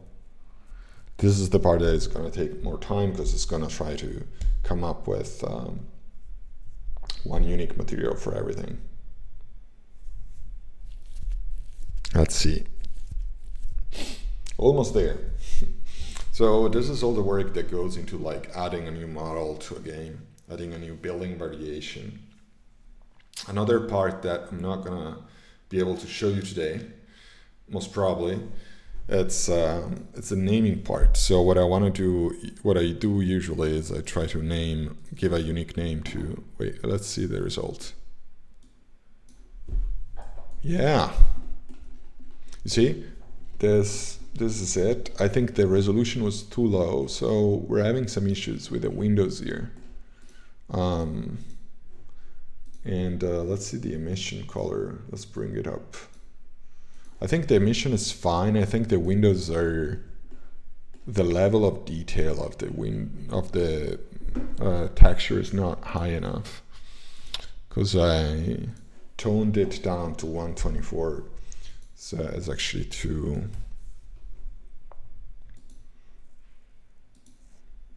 small. And let's see if there's other options we can tweak. I don't want to include normals. Okay, so let's try this again. So this is the higher resolution part. So I want to make sure it looks good, and then we can use a lower resolution texture and simpler model for the lot 1, which is the one shown when you're looking at it from afar. And then what I'm gonna have to do next is, once I have both the models, lot 1 and lot 0, I'm gonna load them up into a prefab. The prefab is gonna be used by the game to render It's gonna be put in the game system, I should say. Okay, so yeah, I'm not sure. It's still not what it's supposed to be. It's looking weird. Why is it looking this weird? It's kind of like, oh, maybe I need to bake the mesh again as well. Yeah, I need to bake the mesh. Okay. Okay. Yes. So yeah, so this is looking a lot better, right? Even though the windows are still strange though. Still a little bit weird. Let's see if it's view location type. I want to see if it's some way of baking into mesh, which is weird. Texture bigger.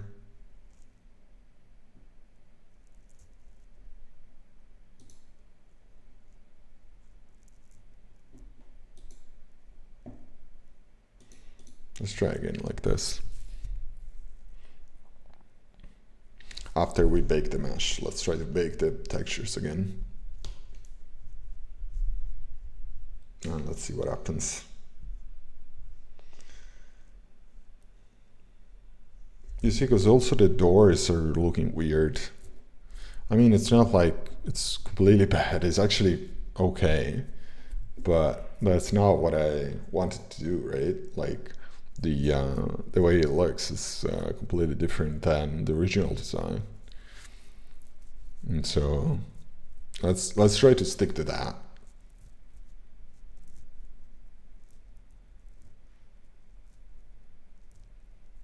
Oh, maybe I need to say multiple combined materials though.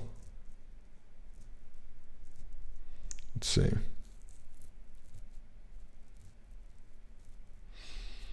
Yeah, so I was saying another, oh wait, let's see, like, nope. Having a higher resolution apparently didn't really affect the fact that here we have some weird issues on the windows.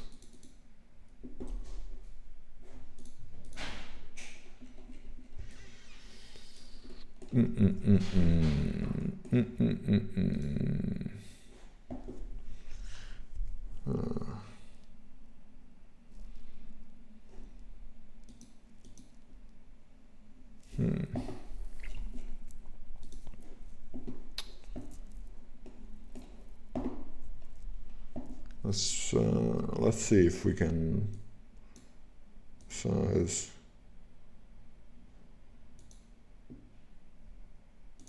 Yeah, let's consider mesh UV. Let's combine multiple combined materials. And then baking, include UV, include normals. Maybe that was the issue. Let's bake again. Okay. Okay. And then we bake materials this way. No, it doesn't like it.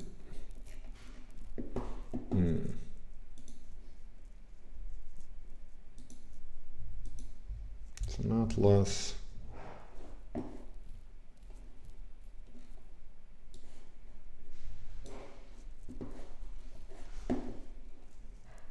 The number over there, it's fine. Let's see if including normals in the export helped. I don't think so, to be honest, but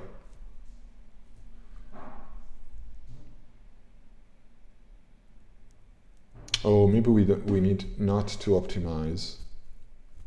Okay, it's probably the optimization which is fucking things up, because if you try to optimize with this tool, sometimes it's missing the nuances that we have with the. Yeah, let's try not to optimize here, and light mapping UVs.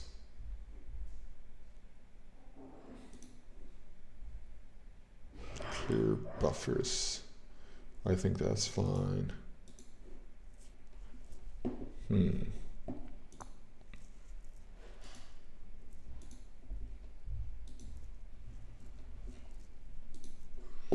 Otherwise, I'm gonna look into it later off stream. This is not gonna be like a super interesting stream if I just try to figure out why the textures are not baking properly. This is a script I found for free on the internet, which is awesome. I would thank the author, but I don't remember its name. It's been 4 years since I downloaded this. So has to be, yeah, has to be something with the mesh, I feel like.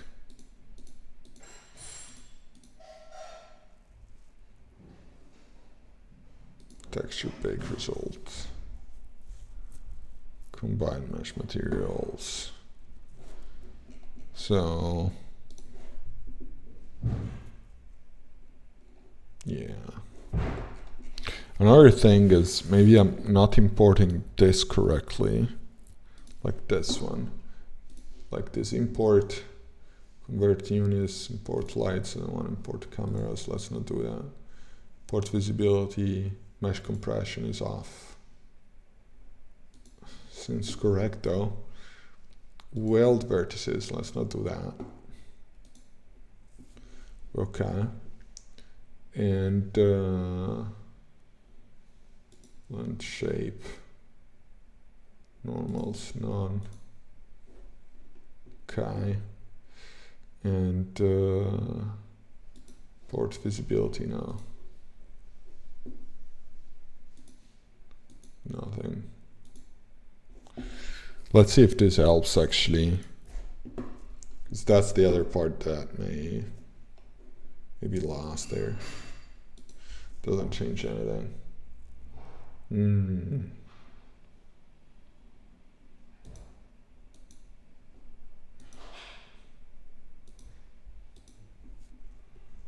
Okay. All right, I'm gonna investigate this further later. I just don't want to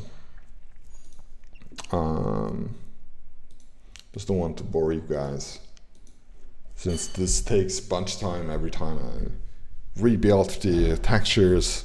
It takes a little bit of time here, so let's not do that. So let's actually create the LOD version of this model, LOD1 versus LOD0, and then based on that, okay, it changes every time, just slightly though.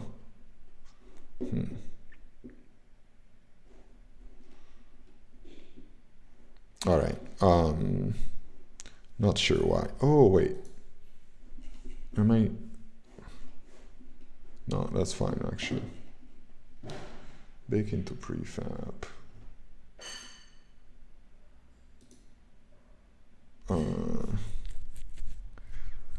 Yeah, no, let's just do this later. So I think it's called base. What's the name?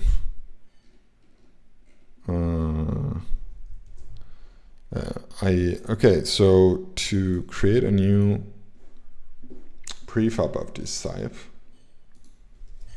I need to start from another prefab that I use as base. Let's see if I remember the name though. Because if I write base, of course, it's gonna be difficult to find it.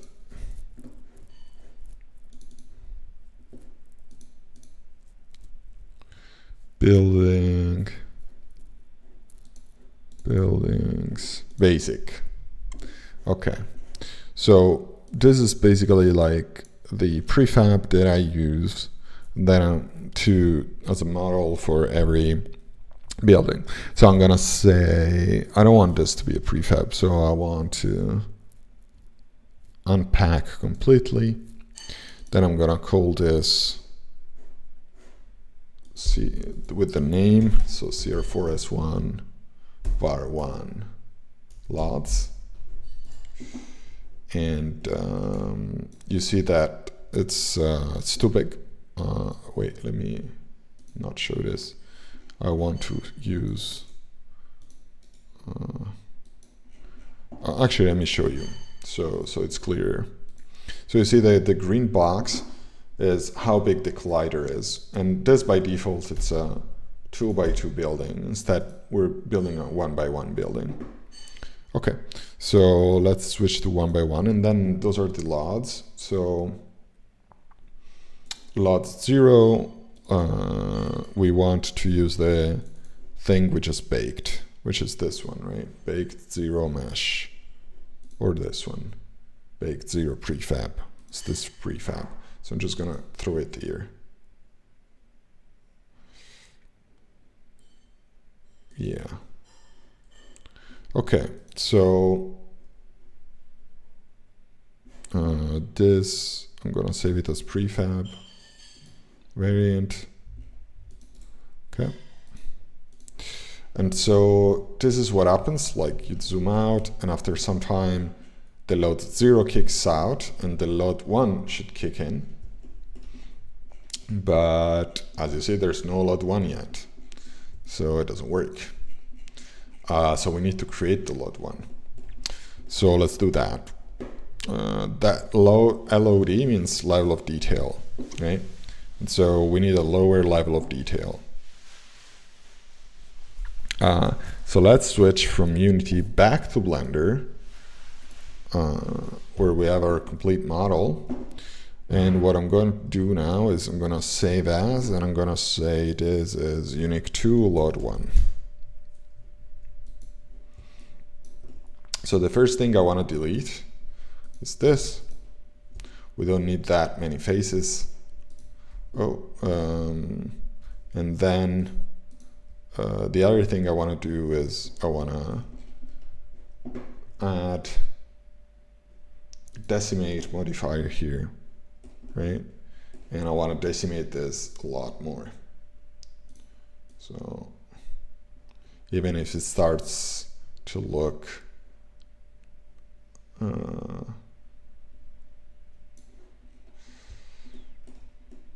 even if it starts looking, this is too funny actually. I'm worried I may break the mesh if I decimate this much. Maybe I can collapse. Yeah, I feel like collapsing is better.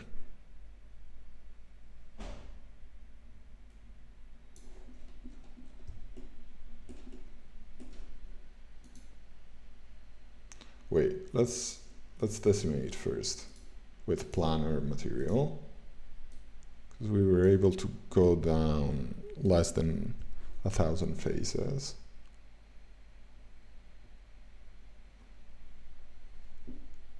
Yeah, like this. This is already pretty good.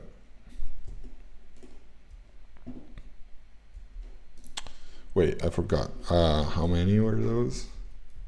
I want to apply the same thing. 78. Okay. So I'm gonna do the same thing. Decimate planar material 78 for the top part. Now let's do the same for the bottom part here. I'm gonna decimate it. Planar material. Let's try 78 again. Makes sense, right? Yeah.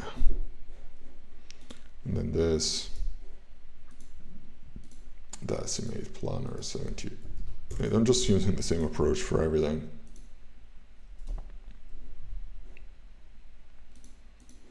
Okay, and then top part. Actually, we may even delete this, because from afar you can tell. So I'm just going to delete it. And then this part, decimate planar 78 material apply. Let's not forget the Smart TV this stuff.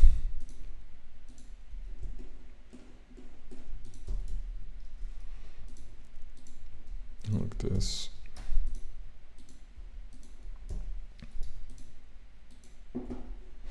Okay, so this is lot 1. Let's export it again. Let's not overwrite the original one. Let's do lot 1. Nice. Okay, so now we switch back to Substance Painter, and we just open this new file with the same Substance Painter texture settings. So let's do that. So okay, so I'm here. I'm gonna load the new model, the LOD1 model. There you go. You see, it's since the name of the materials are the same, it's just auto applying the same stuff.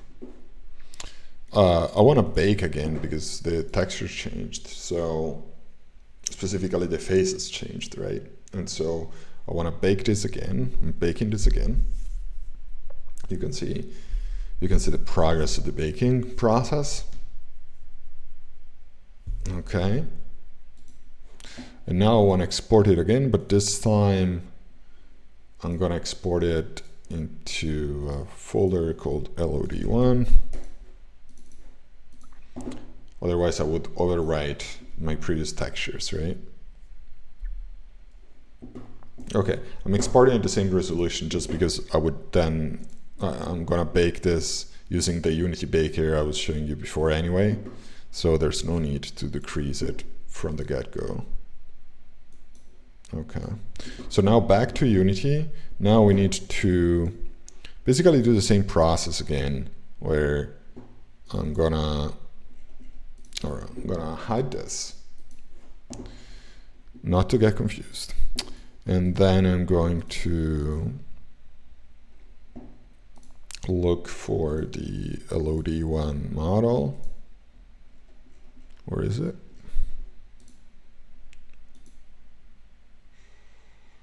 Where's the LOD1? Where did I save it? Let's see.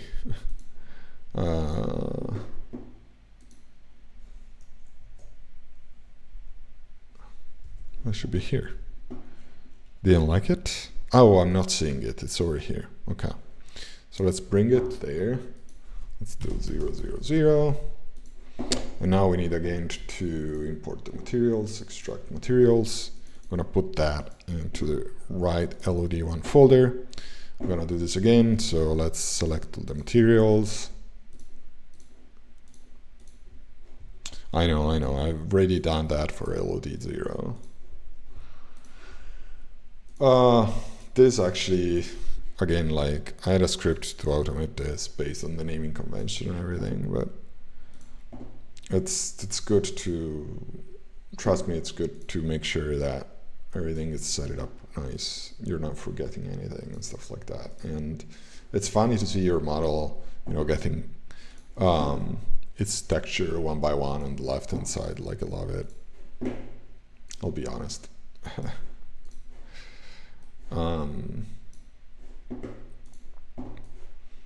right, let's do this one, this one, this one. This, of course, is a big model because it's a level 4, so level 4 are huge models because they're huge buildings. Maybe next time I can show you like how simpler level 1, for example, building is in terms of just like how big it is and so how many materials it has, and just the bare complexity. Like I have some factory level 1s which are just one material, so even just one mesh from the get-go, and it's much simpler. As you move on to like level 3, level 4, it gets increasingly more complicated because those are huge buildings and they're meant to be complicated or to give you satisfaction. Oh, you know, I built up to level 4 kind of thing. All right, so where is it? Okay, so we have this one. So let's add the bakers, mesh baker and texture baker. And we add those here. create an empty asset. Every time I need to navigate to the correct folder here. R1 load 1. Oh, CR4.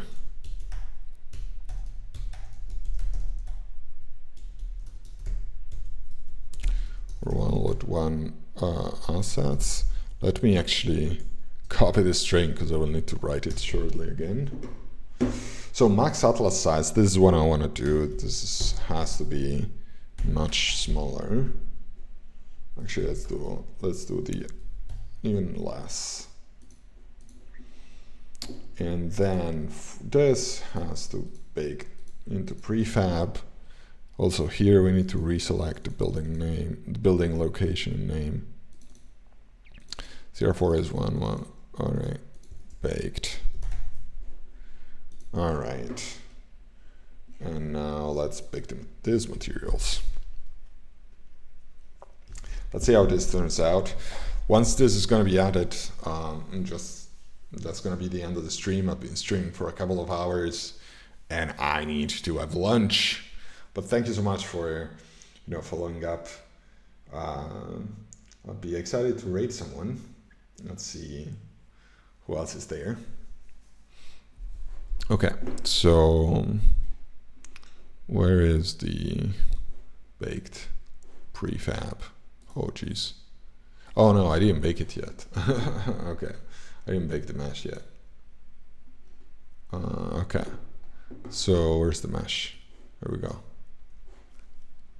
Doesn't show up. Why? Baked master, bake into prefab. It's this one, right? It's not baking. Do we have errors? I mean,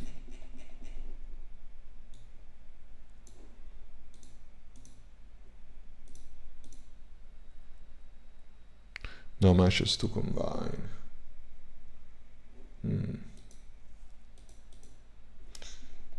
He says, oh, saying that texture baker wasn't fixed. Okay. All right. So submission. This actually looks better than the lower resolution one. All right. Cool. So we have lot 1 done. So let's save this as prefab variant. So we have it, and then we delete both from the scene. Then we go back to our base and the LODs, LOD 1, and where's the baked version? It's this one, right? Yeah. Okay, so it's that one. Oh, in the LODs. I need to bring this here. Yes, reparent. Yes, reparent. So let's take a look at the final result. So you'd zoom out, you'd zoom out, you'd zoom out, and it gets simpler. That works. Okay, so if I'm not wrong, I can now bring those here. Okay, LODs. So I need to add the level 4 terrain. This is used by the game to make sure that players can build on top of everything. And so, what's the name of that?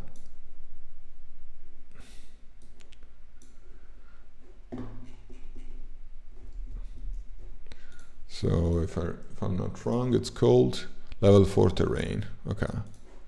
So on this prefab, we need to add it at the very top.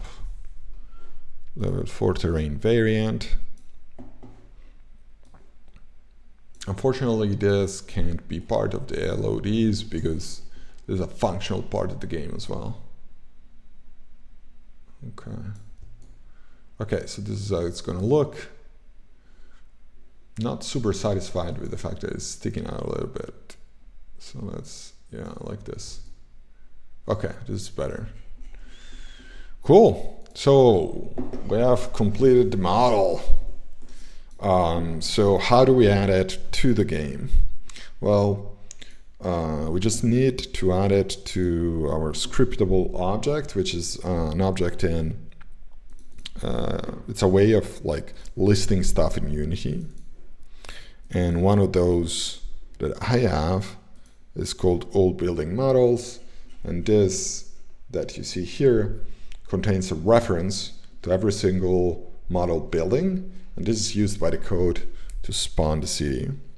However, since this is a dev tile, we have special ones, because dev tiles, as I was mentioning, are the ones that gets built by the game over time, depending on how much your city grows. So I don't remember where's that main color scheme, metric data saved, building models. Because those are the buildings you can actually just place. But oh wait, I remember, what is it? Prefabs, dev buildings, dev tiles. Here we go. Residential rich, commercial rich. So this is the one, and it's referencing, okay, CR models. So we can go CR models. That's another scriptable object. You see we only have one so far, and now we're gonna have two. So there you go. So the name, that's another thing. So this has to have a unique name, and I'm just gonna call it Steel Gym. This is a reference to, and this is the last thing I'm gonna show you for today, and then we're gonna go. But this is a reference to, and brace yourself, because I'm gonna show you some code. This is a reference to this file here. So this is the code of Skid Cities, and basically right now Skid Cities is only available in English. However, the code is already ready for multiple languages to be there. The only thing is I didn't have time or the budget to start translating the whole website into English, into another language. And so, for example, the one we were showing before is called AA Corp, and this is how it's going to be rendered in English into the game. So now we just added another name, which is still Gym. So I'm going to add it to this file. This is a huge file that stores the complete English translation, which is also the only translation for now. So I'm going to call it Still Gym. And this is Still Gym. Still Gym. Very super simple. And this is going to be displayed to the user once the user right-clicks on this building. Okay, so let's clean up this scene. We don't want this random model to be there. Do we have overrides? No. Okay. That's it. So today we added a new model to the game. As you see, I'm still adding art and content to the game. Thank you so much for listening and everything. And if you're in YouTube, don't forget to subscribe. And if you're on Twitch, to follow. Check out Skid Cities on Steam. You can join our Discord community if you're curious. Thank you very much for listening. See you soon. Ciao.